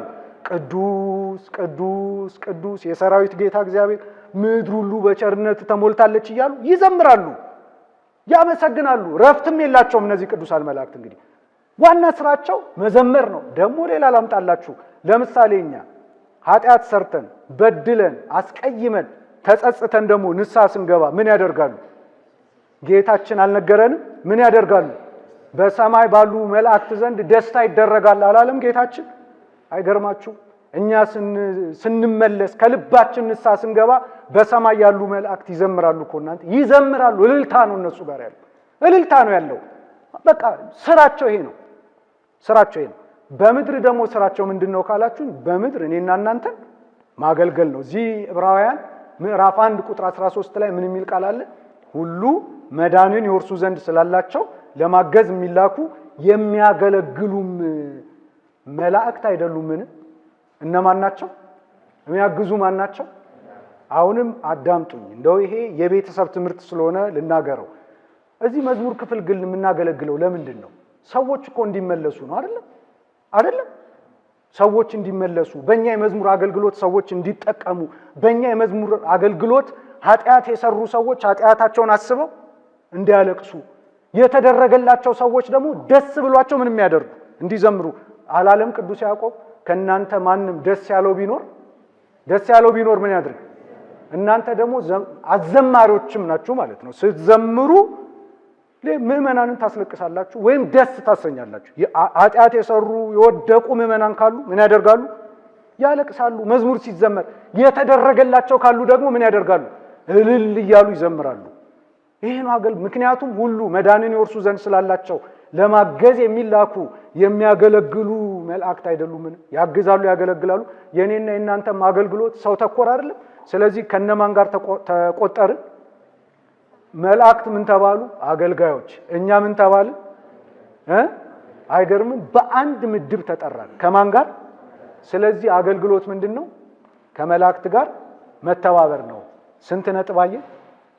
1 2 3 4 5 ስድስተኛ ላሳጥረው። ሌላው መዘምራን እናስተውል፣ ዘማሪያን እናስተውል። ስንዘምር ለእግዚአብሔር መስዋዕት እያቀረብን ነው። ስንዘምር ለማን መስዋዕት እያቀረብን ነው? መዝሙር ክፍል ስናጠና ለእግዚአብሔር ምን እያቀረብን ነው? እንደው በማርያም እኔንም ጭምር ነው። እኔም ሳስተምር ለእግዚአብሔር መስዋዕት እያቀረብኩ ነው። እናንተም ስትዘምሩ ለማን መስዋዕት እያቀረብን ነው? ግን እስቲ እውነት እንነጋገር። ይሄን አስበን እናውቃለን? መዝሙር ስናጠና ይሄን አስበን ነው የምናጠናው? አሁን ጥምቀት መጥቷል፣ እየተዘጋጀን ነው። ለእግዚአብሔር መስዋዕት እያቀረብን እንደሆነ አድርገን አስበናል? አውደ ምሕረት ለመዘመር ስንወጣ፣ ሰርግ ስናጅብ ለእግዚአብሔር መስዋዕት እያቀረብን እንደሆነ ይገባናል። ይሄንንም እዚህ ይኸው ሮሜ ምዕራፍ 12 ላይ አንብቡት። አገልግሎታችሁ ለእግዚአብሔር የሚቀርብ መስዋዕት ነው ይላል። አገልግሎታችሁ ለእግዚአብሔር የሚቀርብ ምንድነው? አገልግሎታችን ለእግዚአብሔር የሚቀርብ ምንድነው? በተለይ ደግሞ ለእግዚአብሔር የሚቀርብ መስዋዕት ምንድነው? ዕብራውያን እዚህ ምዕራፍ 13 ላይ ምስጋናን መስዋዕት ይላል ቅዱስ ጳውሎስ። መስዋዕት ነው። መዝሙር ዝማሬ መስዋዕት ነው ይላል። ስለዚህ ይህን እያሰብን እንዘምር። እግዚአብሔር ልቡን አይስጠን። ካሁን በኋላ ይህን እያሰብን እንደው እንዘምራለን። እኔም መዝሙር ክፍል አባል ሆናለሁ እውነት ለመናገር ምክንያቱም በደንብ በልባችሁ መታደስ ተለወጡ እንጂ ይሄን ዓለም አትምሰሉ። ከዚያ በኋላ ለእግዚአብሔር መስዋዕት አቅርቡ፣ ያ መስዋዕታችሁም ለአእምሮ የሚመች አገልግሎታችሁ ነው ይላልና እባካችሁ ስንዘምር ለማን ምስጋና እያቀረብን ነው? የቃየን መስዋዕት እንዳይሆን እንጠንቀቅ። መዝሙራችን ዝማሪያችን አሰስገሰስ እንዳይሆን እንጠንቀቅ። ገብቷችኋል አይደለም? አሰስገሰስ ማለት ምን ማለት ነው? እያሾፍን እየቀለድን ይሄ ምንድነው? በአንዳንድ እህቶችና ወንድሞች የነሱን እንቅስቃሴ እያየን እያሾፍን የምንዘምር ከሆነ ቃየናዊ መስዋዕት ሊሆን ነው። በትህትና የምንዘምር ከሆነ ደግሞ አቤላዊ መዝሙር ይሆናል። ገብቷችኋል አይደለም? ስለ ኢትዮጵያው ብዙ እንዘምራለን አይደል? ፉከራ ይሁን ኢትዮጵያ ሰላምሽ ይብዛ ጥሩ ነው፣ ግን በተመስጦ ከዘመርን ያኔ ምላሽ ይሰጣል ማለት ነው። ግልጽ ነው። ሌላው አገልግሎት ስንል ጌታችን ኢየሱስ ክርስቶስን የምንመስልበት የምንከተልበት መንገድ ነው። ማንን የምንመስልበት? እየተከታተላችሁ ነው? ማንን የምንመስልበት ነው? እሺ ቆይ የምናመልከው ማንን ነው? ክርስቶስን ነው አይደለም? አሁን ብዙ ሰው መንግስተ ሰማያት መግባት ይፈልጋል፣ ግን ምንም አይነት ዋጋ መክፈል አይፈልግም።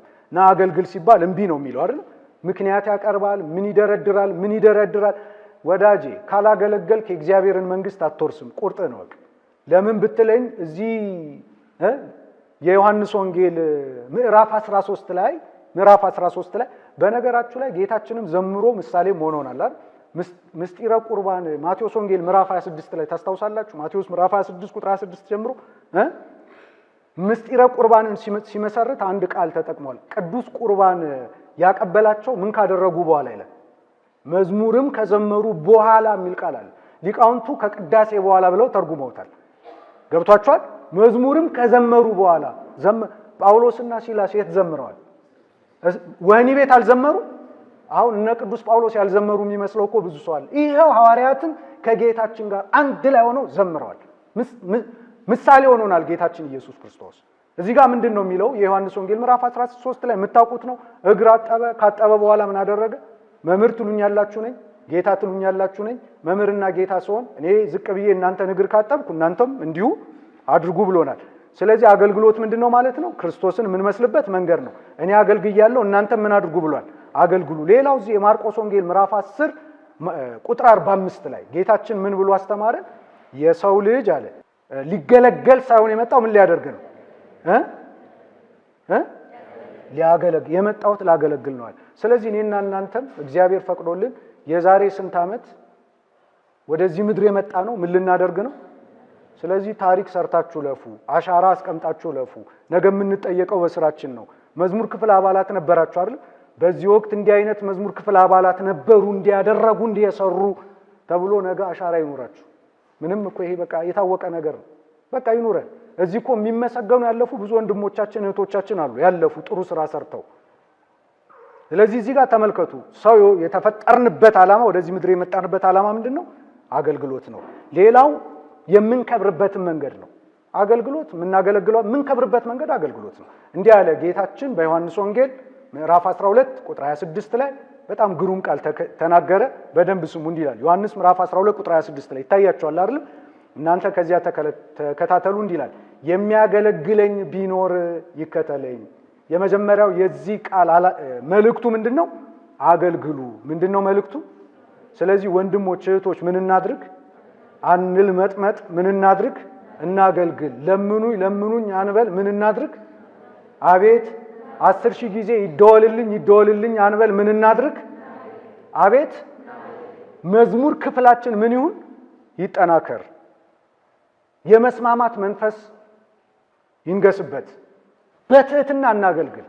ቅድም ተማምነናል። ማገልገል ማለት እሺ ወዴት ማለት ነው? ምን አለ ጌታችን? የሚያገለግለኝ ቢኖር ይከተለኝ። ስለዚህ ስናገለግል ማንን ነው የምንከተለው? ማን በተጓዘበት ነው? ጌታችን ደግሞ እንዴት ነው? ቀና ቀና እያለ ነው? ክብር ምስጋና ይግባውና ያገለገለው ወይስ ራሱን ዝቅ አድርጎ እግር እያጠበ አይደል? ምሳሌ እየሆነ። ስለዚህ የሚያገለግለኝ ቢኖር ይከተለኝ አለና እኔ ባለሁበት ደግሞ አገልጋይ በዚያ ይሆናል። ይሄ ማለት በዚህ ምድር ላይ የተሰጠንን እድሜ ፈጽመን ስንሄድ ማን ባለበት እንሆናለን? ማን ባለበት እንሆናለን? ጌታችን ባለበት እንሆናለን። ቀጥሎ ምን አለ? የሚያገለግለኝ ቢኖር አብ ያከብረዋል አለ። የሚያገለግለኝ ቢኖር አብ ያከብረዋል። ስለዚህ ክብራችንን እንጠብቅ አይደለም? ምን እናድርግ? ክብር የሚጠበቀው በምንድን ነው?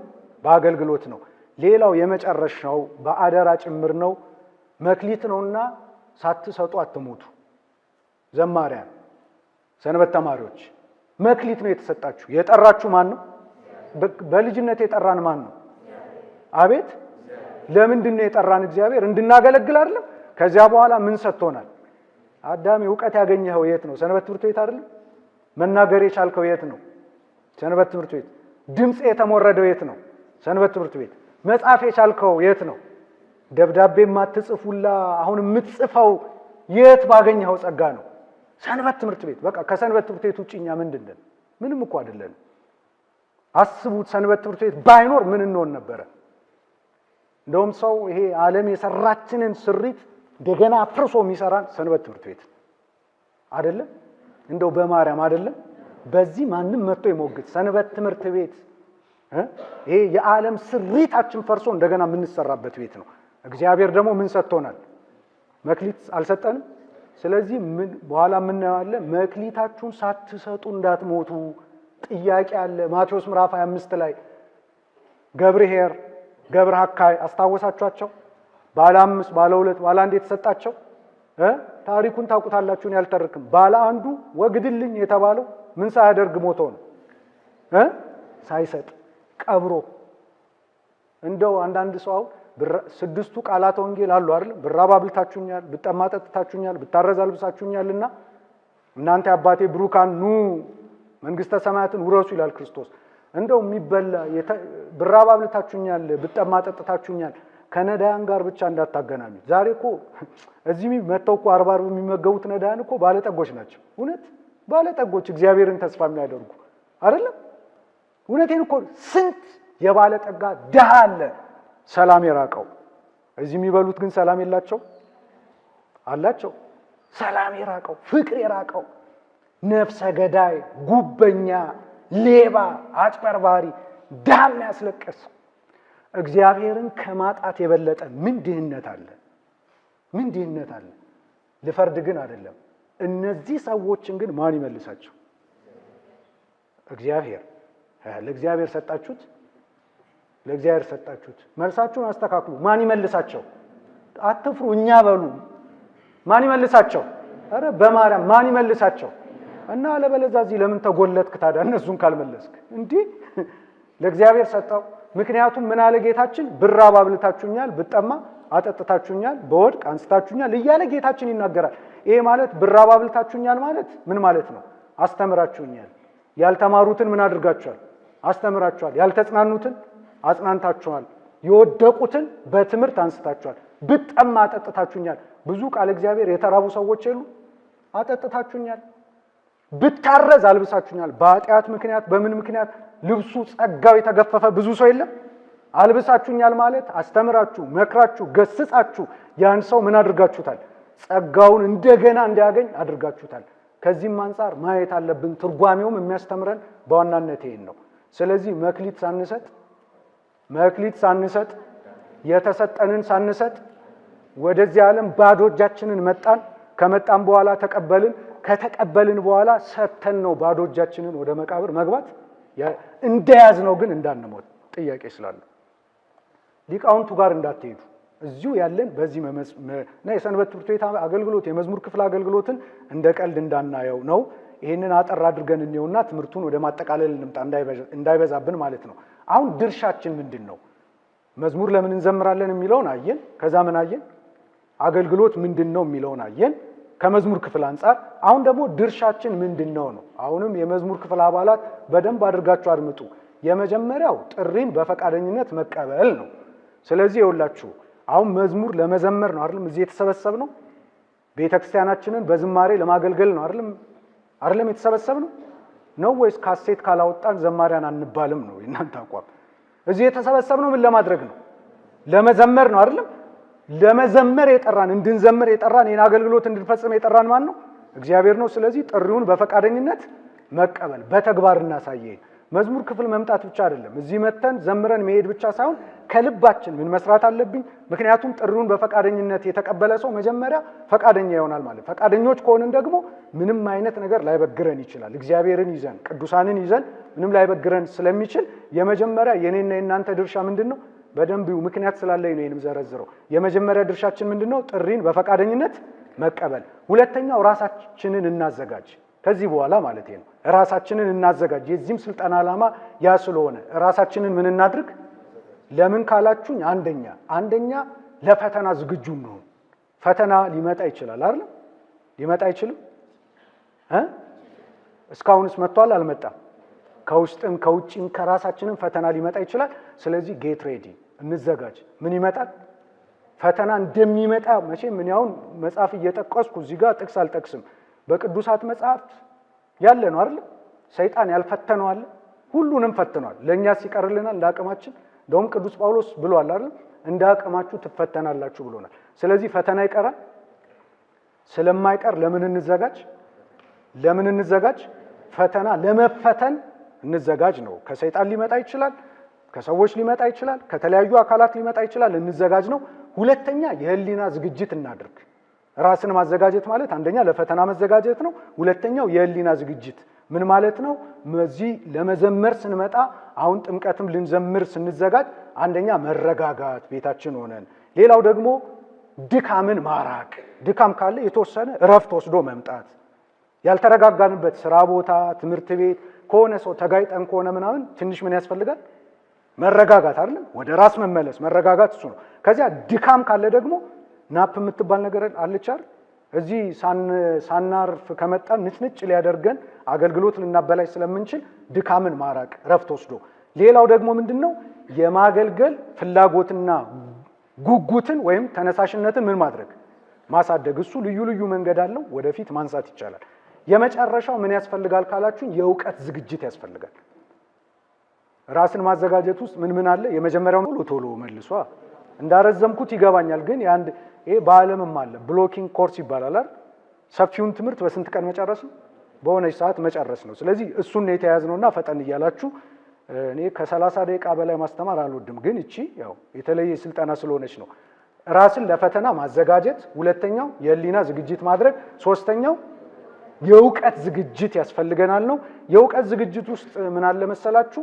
እንደ መዝሙር ክፍል አባላት የዘመኑን አስተሳሰብ አመለካከት ብንረዳ ምን ላይ መዝሙር ላይ ምንድነው ያለው አመለካከት፣ የዘመኑን ሁለንተናዊ ችግር ብናውቅ የሰው ችግር ምንድነው? እዚህ ብዙ ገጣሚዎች አላችሁ አይደል? ከዛ የሰውን ችግር ወደ ምን መቀየር፣ ዝማሬ መላእክት ያሰማልን። ወደ ምን መቀየር ነው? ወደ ምን መቀየር ነው? ወደ መዝሙር። ሌላው የዘመኑን ጥያቄዎችና ትችቶች ማወቅ። ስለዚህ የዘመናችንን ትችቶች ምን ማድረግ አለብን? ማወቅ አለብን። ሌላው የዘመኑን አኗኗር ማወቅ አለብን። የዘመኑን ዓለም አቀፋዊ ምጣኔ ሀብታዊ ፖለቲካዊ ሁኔታዎችን ብናውቅ ጥሩ ነው። ስለዚህ ድርሻችን የመጀመሪያው ምንድነው? ጥሪን በፈቃደኝነት መቀበል። ሁለተኛው ራሳችንን ማዘጋጀት። ሶስተኛው ጊዜ ማመቻቸት። እዚህ ላይ ብዙ አልሄድም። ሶስተኛው ምን ማመቻቸት ነው? ሌላው ተልእኮም ብንለይ ይሄ የመዝሙር ለምሳሌ የመዝሙር ክፍል ወይም ደግሞ የመዝሙር አገልግሎት ተልእኮ ምንድነው? የመጨረሻው ተልእኮ ግቡ ምንድነው? አቤት ሰዎችን ማዳን ነው። ከዚህ በኋላ መልሳችሁ ይሄ ይሁን። ሰዎችን ምን ማድረግ ነው? ዘማሪያን የምትዘምሩት ለምንድን ነው? ኧረ መልሱ። ሰዎችን ምን ለማድረግ ነው? አቤት እንዴ! መዝሙር የመዘመር ዓላማው ምንድን ነው? ሰዎችን ምን ማድረግ ነው? ወደ ንስሐ ያልቀረቡት ወደ ምን እንዲቀርቡ። ይህ ቁርባን ክቡር ነው የሚል አለ አይደል?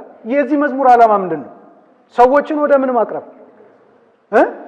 በኃጢአቴ ወድቄ አልቀርም እነሳለሁ የሚል መዝሙር አለ። የዚህ መዝሙር ዓላማ ምንድን ነው?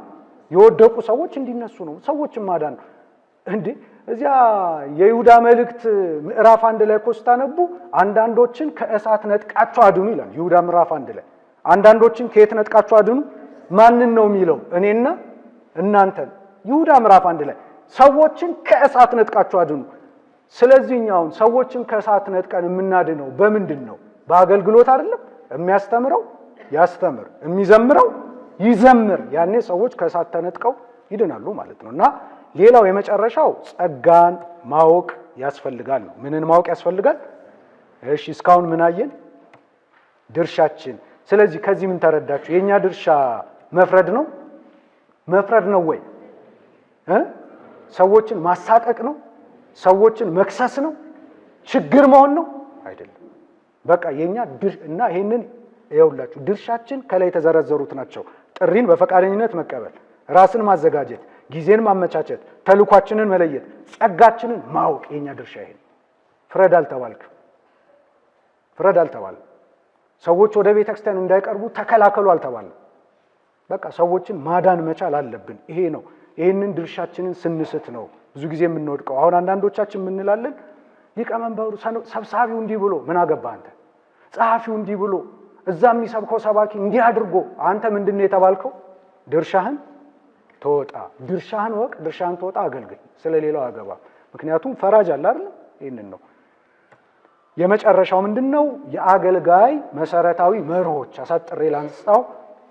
አሁንም የመዝሙር ክፍል አባላት በደንብ አስተውሉ። በመዝሙር ክፍል ለማገልገል ለመዘመር እነዚህ ነገሮች ያስፈልጉናል። ፕሪንሲፕልስ የሚባሉት እነዚህ ናቸው። የመጀመሪያው ጽኑ እምነት ያስፈልጋል። የመጀመሪያው በዝማሬ አገልግሎት፣ ይሄ በሁሉም አገልግሎት ነው፣ ሁሉንም የጋራ ያደርጋል። ስለዚህ ከዚህ በኋላ መዝሙር ክፍል ለማገልገል፣ የዝማሬ አገልግሎት ለማገልገል፣ እግዚአብሔርን ለማመስገን ቤተክርስቲያን በምታዘን ሁሉ ቦታ ላይ ሰርግም ቢሆን ልቅሶም ቢሆን አደባባይም ቢሆን አውደ ምሕረትም ቢሆን ከሀገር ውጭም ቢሆን ሀገር ውስጥም ቢሆን ይህንን አገልግሎት ለመፈጸም ምን ያስፈልጋል? ጽኑ እምነት። ያለ እምነት ጥቅሱን አልጠቅስም፣ ያለ እምነት እግዚአብሔርን ደስ ማሰኘት አይቻልም የሚል ቃል የለም። ስለዚህ ያለ እምነት አውደ ምሕረት ወጥተን ብንዘምር፣ ያለ እምነት አደባባይ ወጥተን ብንዘምር፣ ያለ እምነት ሰርግ ብናጅብ እግዚአብሔር ይደሰታል? ስለዚህ ጽኑ እምነት ይኑረን። ሁለተኛው ቅድም ብለናል፣ ፈቃደኝነት። እባካችሁ ተገደን አናገልግል። እግዚአብሔር ሲያድን እንኳን ፈቃደኝነት ይጠይቃል። መንግስተ ሰማያትን እንኳን በኃይል የሚያወርስ አምላክ አይደለም። ፈቃደኝነት ያስፈልጋልና ፈቃደኞች እንሁን። ሌላው ሶስተኛው የሚያስፈልገው የዓላማ ጽናት ነው። ምን ያስፈልጋል? አንድ መዝሙር አለ። ሞት ነው ረሃብ ከክርስቶስ ፍቅር የሚለየን፣ ሞት ነው ረሃብ ከክርስቶስ ፍቅር። እውነት ዛሬ እየተለየን አይደለም? ሞትና ረሃብ ሳይመጣ ራሱ ምኑን እየተው ነው? ይሄ እኮ ቃል ሞት ነው ረሃብ ከክርስቶስ ፍቅር የሚለየን የሚለው ቃል እኮ የቅዱስ ጳውሎስ ነው። ሮሜ 8:35 ላይ ከክርስቶስ ፍቅር ምን ይለየኛል? ረሃብ ነውን? ችግር ነውን? ስቃይ ነውን? ጦርነት ነውን? ምንድን ነው የሚለየኝ ይላል። በየቀኑ እንታረዳለን ይላል ቅዱስ ጳውሎስ ይልና ምን ይላል? በወደደን በእርሱ ግን ከአሸናፊዎች እንበልጣለን ይላል። አሁን የሁላችሁ እዚህ ውስጥ ያልጠቀሰው የችግር አይነት የለም። ለምሳሌ ረሃብ ነውን ሲል የምን ችግር ነው? ረሃብ የምን ችግር ነው? የምጣኔ ሀብት ችግር ነው አይደል? የገንዘብ ችግር አይደለም፣ ኢኮኖሚካል ችግር ነው። ስለዚህ ብደኸይ እንኳን የኔ መዳየት የምበላው የምጠጣው ባጣ እንኳን ከክርስቶስ ፍቅር ምን አያደርገኝም? አይለየኝም። ጦር ነውን? ሰይፍ ነውን አለ። ሌሎች ጦር ይዘው ቢመጡ ደግሞ እኔን ከክርስቶስ ፍቅር አይለየኝም። እንደገና ዲያብሎስ የሥጋ ፈቃድ ጾር ቢያስነሳብኝም ይሄ ራሱ ከማን ፍቅር አይለየኝም። ስለዚህ ይሄ ምን ያስፈልግ? የዓላማ ጽናት ይጠይቃል። አቡነ ተክለ ሃይማኖት ጻድቁ እግራቸው እስኪሰበር አይደል ያገለገሉት? እነ ቅዱስ ጊዮርጊስ ሰማዕትነት ተቀብለው የለ? ከሐዋርያት መካከል እንደው ተመችቶት ያለፈ የለም እኮ። የብዙ ቦታ እናገረዋለሁ። 12 ሐዋርያት ነበሩ። ከ12 ሐዋርያት መካከል አንዱ ዮሐንስ ወንጌላዊ ተሰወረ። ስንት ቀሩ? ይሁዳ ነበር። ይሁዳ ከዳና ማን ተተካ? ማትያስ። ዮሐንስ ወንጌላዊ እግዚአብሔር ወሰደው ሳይሞት ብዙ መከራን ተቀብሎ። ማትያስ ሐዋርያ ብዙ አገልግሎ መከራን ተቀብሎ በህመም በእድሜ በእርጅና ምን ሆነ? አለፈ። ስንት ቀሩ? 10። 10ሩ ያለፉት በሰማዕትነት ነው። 10ሩም ያለፉት በሰማዕትነት ነው። ምን ነበራቸው ማለት ነው? የዓላማ አቤት። ድሮ አንድ መዝሙር ነበረ። አሁን ይዘመራ ጊዮርጊስ በዚያች ቀን የሚል በጣም እንግዲህ እና ሀብታሙ ያግዙኛል። በጣም ልብ የሚነካ መዝሙር። ምን ነበር ቅዱስ ጊዮርጊስ? የዓላማ ጽናቱ ማለት ነው። ስለዚህ ለማገልገል ምን ያስፈልጋል? የዓላማ ጽናት። ሌላው መንፈሳዊነትም ያስፈልጋል። እግዚአብሔር መንፈሳዊያን ለመሆን ያብቃን። ብዙዎቻችን መንፈሳዊያን አይደለንም አይደል? አረንጓዴ መስላችሁ እየታያችሁኝ ነው። በጣም እየደከመኝ ነው። ትንሽ ነቃ ብላችሁ ካልተከታተላችሁኝ ሊደክመኝ ነውና በደንብ ተከታተሉ። ምን ያስፈልጋል? እየጨረስኩ ነው። ምን ያስፈልጋል? መንፈሳዊነት፣ ጽኑ እምነት፣ ፈቃደኝነት፣ የዓላማ ጽናት፣ መንፈሳዊነት በዝማሬ አገልግሎት ለመዝለቅ። ይሄ ምንድን ነው? አገልግሎት ያለ መንፈሳዊነት ዋጋ የለው። አገልግሎት ያለ መንፈሳዊነት ዋጋ የለውም። አገልግሎት የሌለው መንፈሳዊነት የክርስትናን አቅጣጫ የሳተ ነው። ስለዚህ ሁለቱ መደጋገፍ አለባቸው። ምንና ምን? አገልግሎትና መንፈሳዊነት መደጋገፍ አለባቸው ነው። መለኪያዎቹ ምንድናቸው? አንድ ሰው መንፈሳዊ ነው የሚባለው አንድ አገልጋይ ምንድነው ካላችሁኝ፣ ለምሳሌ ወደፊት እንማር። በተቻለን መጠን ሁላችንም አገልጋዮች አይደለንም። መዝሙር ክፍል እንግዲህ ትልቁ አገልግሎት የሚፈጸመው እዚህ አይደለም። እዚህ ከሆነ ምንድነው? አንደኛ ከጉዳዮች በፊት ማንን እናስቀድም?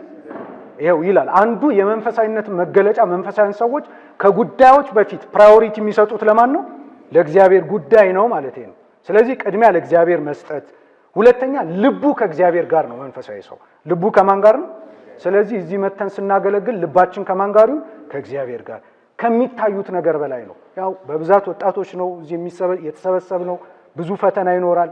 በጣም የሚያስፈሩ ነገሮች ይኖራሉ። ብዙ ፈተናዎች ሊመጡ ውጣ ውረዶች ሊኖሩ ይችላሉ። ከነዚህ ውጣ ውረዶች ሁሉ በላይ ግን ምንም ጊዜ ምን እንበል? አንተ ተራራ ሆይ ምንድነህ? በአምላኬ በእግዚአብሔር ፊት ምን ትሆናለህ? ደልዳላ መሬት ትሆናለህ። ይሄ ሐሳብ ገብቷችኋል? የኛ እኮ ነው ቃሉ። አንተ ተራራ ሆይ ምንድነህ? አንተ የምትፈትነኝ፣ አንተ የምታሰቃየኝ፣ አንተ እንዲህ የምታስቸግረኝ፣ አንተ እንዲህ ህሊናዬን የምትበዘብዘኝ ችግሬ ሆይ አንተ ምንድነው? እግዚአብሔር ምን ያደርጋል? ደልዳላ መሬት ያደርጋል። ይሄ ማለት ምን ማለት ነው? ባጭሩ ከሚታዩት ነገር በላይ መሆን፣ ከሚታየው ችግር በላይ መሆን። ጎልያድ አስታወሳችሁት? ጎልያድ አፍጦ ጦር ሰብቆ ሲመጣ ዳዊትም መጣ። ዳዊት አልፈራም። አስታወሳችሁ? ከጎልያድ በላይ ማንን ስላየ ነው? እግዚአብሔር። እስራኤል ከግብጽ ባርነት ነፃ ሲወጡ ብዙዎቹ ፈሩ። እነ ኢያሱ፣ እነ ካሌብ፣ ሙሴ ያልፈሩት ከማዕበሉና ከሌላው ፈተና በላይ ማንን ስላዩ ነው? እግዚአብሔርን። በአንጻሩ ደግሞ ቅዱስ ጴጥሮስ የመንፈስ ቅዱስን ጸጋ ሳይቀበል ጌታችን በሌሊት ሲመጣ ባህሩን እየረገጠ አዩት አይደል? ጌታ ሆይ አንተ ነህን አሉት። እኔ ነኝ አላቸው። ምን አለ ቅዱስ ጴጥሮስ? አንተስ ከሆንክ ልምጣ አለ አይደል? ባህሩን እንደ የብስ ረግጦ መምጣት ጀመረ። ወዲያው ምን ተነሳ? ማዕበል። ከዚያ ምን ነበር ያሰበው ታስታውሳል? ማዕበል ወጀብ ሲመጣ አሁን ብሰጥምስ ብሎ መፍራት ጀመረ። በዚያው ቅጽበት ምን መሆን ጀመረ? መስጠም። ሰጠመ፣ ሄደ። ዋና እኮ ይችላል። እዚህ ደረሰው። ምን አለ? ጌታ ሆይ እባክህ አድነኝ፣ ሰጠምኩ አለ። አንተ እምነት የጎደለ ስለምን ተጠራጠርክ? በንሳና በቁርባን ህይወት መኖር የምትቆርቡ ሰዎች፣ በንሳ ህይወት ያላችሁ ሰዎች እግዚአብሔር ያዝልቃችሁ። ጀምሮ ያቋረጠም ካለ ደግሞ እግዚአብሔር ወደ ሀዲዱ ያስገባው። ምንም ያላሰብንም ሰዎች ካለን ደግሞ እንድናስብ እግዚአብሔር ይርዳን። በንሳና በቁርባን ህይወት መኖር። ሌላው ከቁጣ በመራቅ የሰዎችን ድካም መረዳት። እየጨረስኩ ነው። አርአያነት የሚባለው በተለይ መዝሙር ክፍል ላይ ምን ቢርቅ ደስ ይለኛል እኔ? ቁጣ ይራቅ። ቁጣ ምንም የእግዚአብሔርን ጽድቅ አያሰራም። በመመካከር መሆን አለበት ነገሩ። መጀመሪያ ከቁጣ መራቅ አርአያነት ማለት ይሄ ነው። ሌላው ደግሞ የሰዎችን ድካም ምን ማድረግ ነው? መረዳት። ይሄ ርህራሄ ይባላል፣ ወይም ኢምፓዚ የሚባለው ርህራሄ። ርህራሄ ማለት እኮ በሰዎች ጫማ ሆኖ ማሰብ ነው። አንድ ሰው ሲወድቅ እኔ በሱ ቦታ ብሆን እሱን የጣለው ነገር እኔን አይጥለኝም ወይ? አይደለም አይደለም። አንድ ሰው ሲርቅ እኔ በሱ ቦታ ብሆን ኖሮ እሱን ያራቀው ነገር እኔን አያርቀኝም ወይ? እንዲህ ስናስብ እንራራለን ማለት ነው። ግልጽ ነው አይደለም? ይሄ ነው። ሌላው ትዕግስተኛ መሆን፣ ግንፍልተኝነትን ማስወገድ። በምን ክፍል ያስፈልጋል? ምክንያቱም እዚህ ሁሉ ወጣት ነው። ይሄን ነገር ካልያዝን ልንጨራረስ ነው ማለት ነው አይደለም? ለዚህ ያስፈልጋል። ሌላው መንፈሳዊ ቅናት፣ ቅድም ስላነሳ ነው። ይሄ ነው። የመጨረሻችን ላይ ደረስን። የመጨረሻ አንድ በ5 ደቂቃ ላንሳው። የመዝሙር ክፍሎች አገልግሎት በዚህ ሰንበት ትምህርት ቤት ብቻ አይደለም፣ በሌላም ፈተናዎችና መፍትሄዎቻቸው ነው። ይሄን ባጭሩ እናንተ ወደፊት ሂዱበት። የመጀመሪያው አገልግሎቱን በትክክል አለመረዳት። እኔ የመዝሙር አገልግሎትን በትክክል የተረዳን አይመስለኝም። አልተረዳነው። የመዝሙር ክፍል አገልግሎት ምንድነው የሚለውን አልተረዳንም። እኔ አውደ ምሕረት ቆሜ ብዙ የሚያለቅሱ እናቶች፣ እህቶች፣ ወንድሞች አይቻለሁ። በመዝሙር የሰርጋቸው ዕለት እንባቸውን መቆጣጠር ያቃታቸው ሙሽሮች አይቻለሁ። በምን? በመዝሙር ኃይል አለው። ቅድም አይተናል። ግን እኔ አገልግሎቱን የተረዳነው አልመሰለኝም። ላለመረዳታችን ማሳያው ምንድነው? ለምሳሌ ለአንዳንዶቻችን የግል ችሎታ ማንጸባረቂያ ነው አይደለም? ነው። አንዳንዶቻችን ለራስ ዝናና መፈለጊያ አድርገናል። ዝና መፈለጊያ። አንዳንዶቻችን ደግሞ ለሰው ብለን ነው የምናገለግለው። ከሰፈራችን ስንነሳ እንትና ካልመጣች እኛም አንመጣም፣ እንትና ካልመጣ እኛም አንመጣም። ሰው ተከትለን ነው ምን መጣው። አልተረዳነውማ። የመዝሙር አገልግሎት ምንነት ቢገባን ኖሮ ነፍሳችንን ረስተን እየሮጥን እንመጣ ነበር ተቻኩለን። አንዳንዱ ደግሞ እንደ ማህበራዊ ኑሮ፣ ምክንያቱም ሶሻላይዜሽን ነው። እዚህ ሲመጣ ሰው ያገኛል፣ ወንድሞችን እህቶችን ያገኛል። ትንሽ ረፍት ስለሚሰጠው ማህበራዊነቱን ብቻ ፈልጎ የሚመጣ ሰው አለ። ይሄም አገልግሎቱም እንደሆነ አልገባውም ማለት ነው። ሌላው የራስን ዕውቀትና ኃላፊነት አስፈልጦ ለማየት በቃ እኔ አዛዥ፣ እኔን አዛዥ፣ ቁጭ ብድግ በሉልኝ የሚላል። አልብሱኝ፣ አንተርሱኝ እንዲህ የለ። ይሄ ሁሉ ምንድነው? አገልግሎቱን በትክክል አለመረዳታችንን አያመለክትም ትላላችሁ? ወደፊት እንግዲህ በመዝሙር ክፍል ጥናት ቢሰራ ጥሩ ነው፣ የበለጠ ችግሮችን ለማወቅ። እንዲህ አይነት አመለካከት የሚያስቸግረው ችግር ምን መሰላችሁ? አገልግሎትን በትክክል አለመረዳት። አንደኛ አገልጋዩ ደስ ያለው ቀን ያገለግላል፣ ደስ ያላለው ቀንስ ይተወዋል። ምልክቱ እሱ ነው። ይሄን ደግሞ እንግዲህ እነ ዳንኤል ቢናገሩ ጥሩ ነው። የመዝሙር ክፍል ኃላፊዎቹ ደስ ያለው ቀን ይመጣል፣ ደስ ካላለውስ አይመጣም። ልዩ መርሃ ግብር ደግሞ ይጠብቃል። ልዩ 24 ጥምቀት፣ መስቀል አይደለም እየመረጠ ይሄ ምኑ አልገባው አገልግሎቱ አልገባው ላይን ሞላ ደመቅ ያለ ጉባኤ ሲሆን ይመጣል ከዛ ውጪ ግን አይመጣምና ይሄ በጣም ነውና አገልግሎቱን በትክክል መረዳት ያስፈልጋል ሌላው ለአገልግሎት ልዩ ትኩረት አለመስጠት ራሱ የአገልግሎቱ ምንድነው ችግር ነው ያው እናንተ ያዙት ለአገልግሎቱ ልዩ ትኩረት አንሰጥም መዝሙር ክፍል አባላት ተሰጣላችሁ ለራሳችሁ መልሱት ግን ከዚህ በኋላ ልዩ ትኩረት እየሰጠን እናገልግል ልዩ ትኩረት ካልሰጠን እነዚህ ችግሮች ይመጡብናል የመጀመሪያው አገልግሎታችንን ዲያብሎስ ያደናቀፈዋል ለምናችን ትኩረት ካልሰጠን ኤርሚያስ ምዕራፍ 17 ላይ ነው ያለው የእግዚአብሔርን ስራ በቸልታ የሚሰራ ምን ይሁን ይላል እርጉም ይሁን ይላል ኤርሚያስ ምዕራፍ 17 ላይ የእግዚአብሔርን ስራ በቸልታ የሚሰራ እርጉም ይሁን በቸልታ መስራት ማለት ምን ማለት ነው ለአገልግሎቱ ልዩ ትኩረት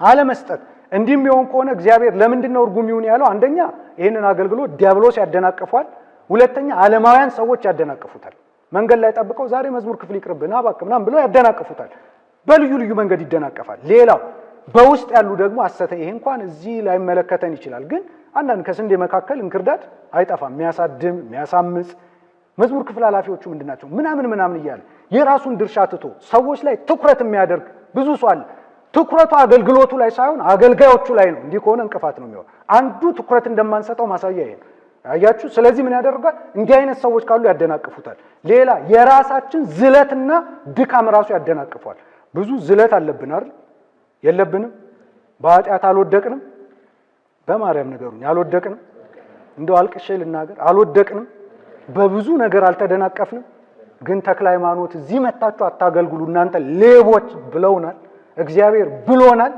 በሩን ክፍት አድርጎ ነው አገልግሉ ነው የሚለን እግዚአብሔር ችግሩ ለአገልግሎት ትኩረት ካልሰጠን የራሳችን ዝለትና ድካም ራሱ አገልግሎቱን ምን ያደርጋል ያደናቅፋል ሄደን እንቆማል እግዚአብሔር ከህፃናት ክፍል ጀምረህ እዚህ አድገ ከመውጣት እግዚአብሔር ይሰውር ግዴለህም አትወጣ ግዴለሽም አትወጪ ዝለት ይኖራል ድካም ይኖራል ፈተና ይኖራል ፈራጅ ይኖራል ድንጋንሺ ይኖራል ግን ግዴላችሁም አትውጡ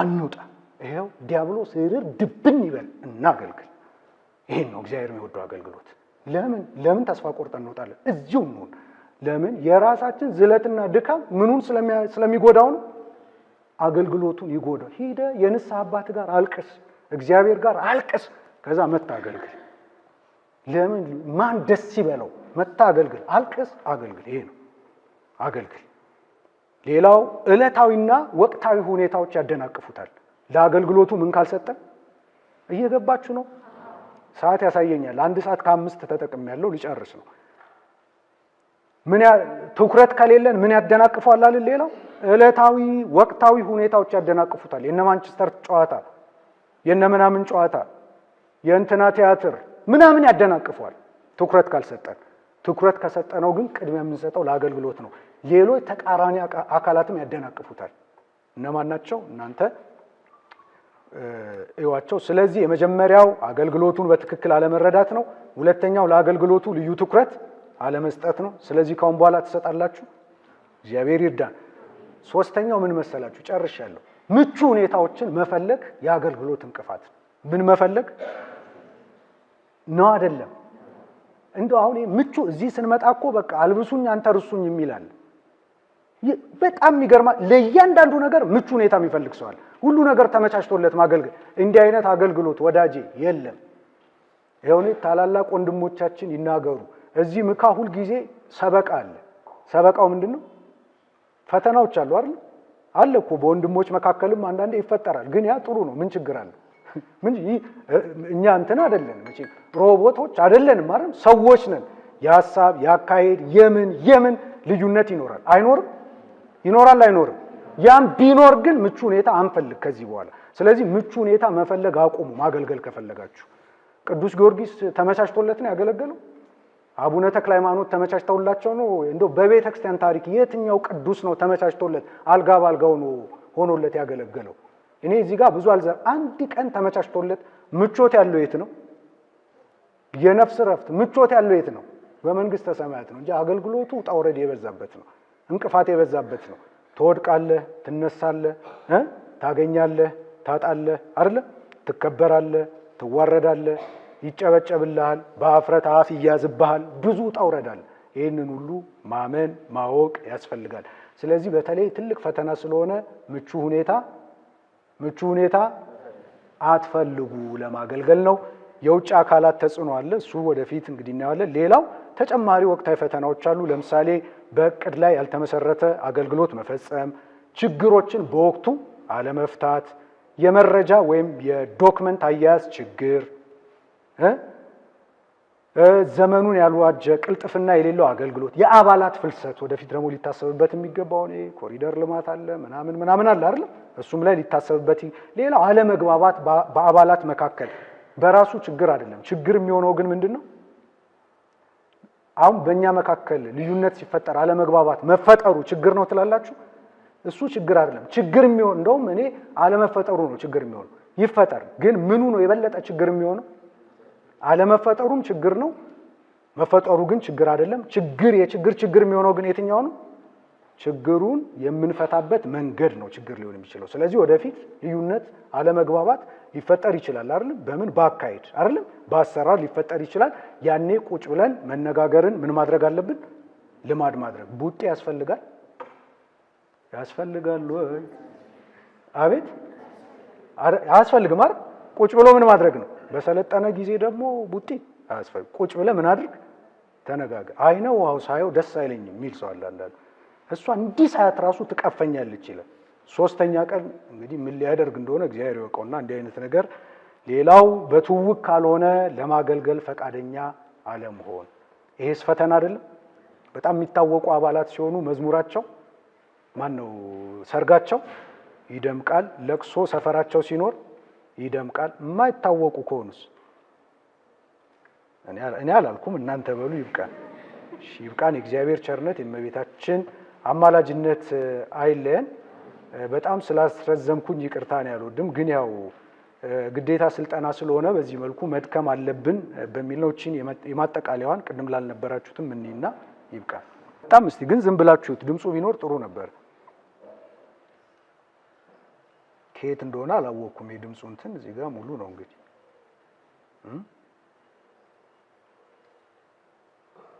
ድምፁ ቢኖር ጥሩ ነበር። እንዲህ ስናየው አሁን ስርዓት ያለው ነው አይደል?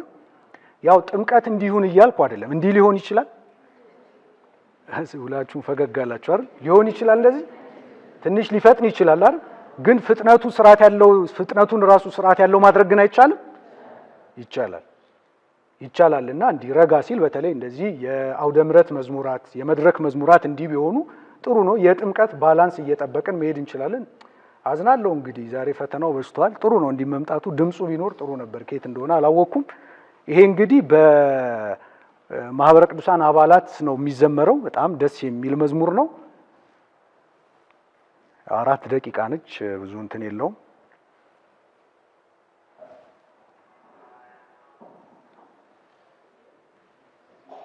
ይሄ ደግሞ ምንድነው? ክስታንኛ ማለት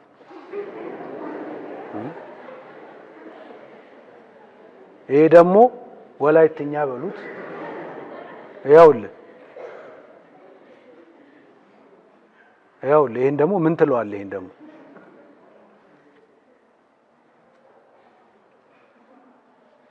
ይኸው እዛ ጋር ደግሞ ያለው ለቅሶ እንትን ይመስላል። አዘዝ እያወጣ ነው ይመስለው። ይኸውልህ በለው ይኸው እንግዲህ በደንብ እያያችሁት ማለት ነው። እዚህ ጋር ደግሞ እዩ። ይሄ ደግሞ እንግዲህ የሰንበት ትምህርት ቤት ሰንበት ትምህርት ቤቶችም ደግሞ አሉ። በጣም ሁሉም አንድ ላይ አይወቀስም እንዲህ ስርዓት ባለው መልኩ። ስለዚህ መሰራት አለበት። ይሄ የሰንበት ትምህርት ቤት መዝሙር ነው። እንዲህ ስታዩት እርጋታ ሁሉ በጣም ደስ ነው አርም ያሰኘው።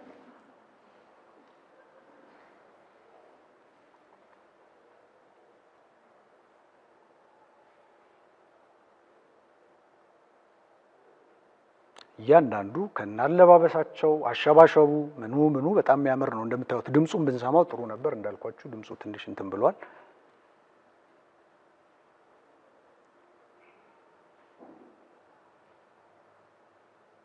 እዚህ ጋር ደግሞ ይኸውልህ ይኸው እዚህ ደግሞ ይኸው ያዝ ነው እንግዲህ ያዝ እንግዲህ ነው። ይሄ ደግሞ አውደ ምሕረት ላይ ነው እንግዲህ ተመልከቱ። ስቴዲየምም ይመስላል አይደል? እንደዛም ነው የሚመስለው። ይኸው ያው ይብቃን፣ ሰዓት ወስጃለሁ። እንግዲህ እግዚአብሔር በተማርነው ትምህርት ለመኖር ያብቃን፣ ይብቃን።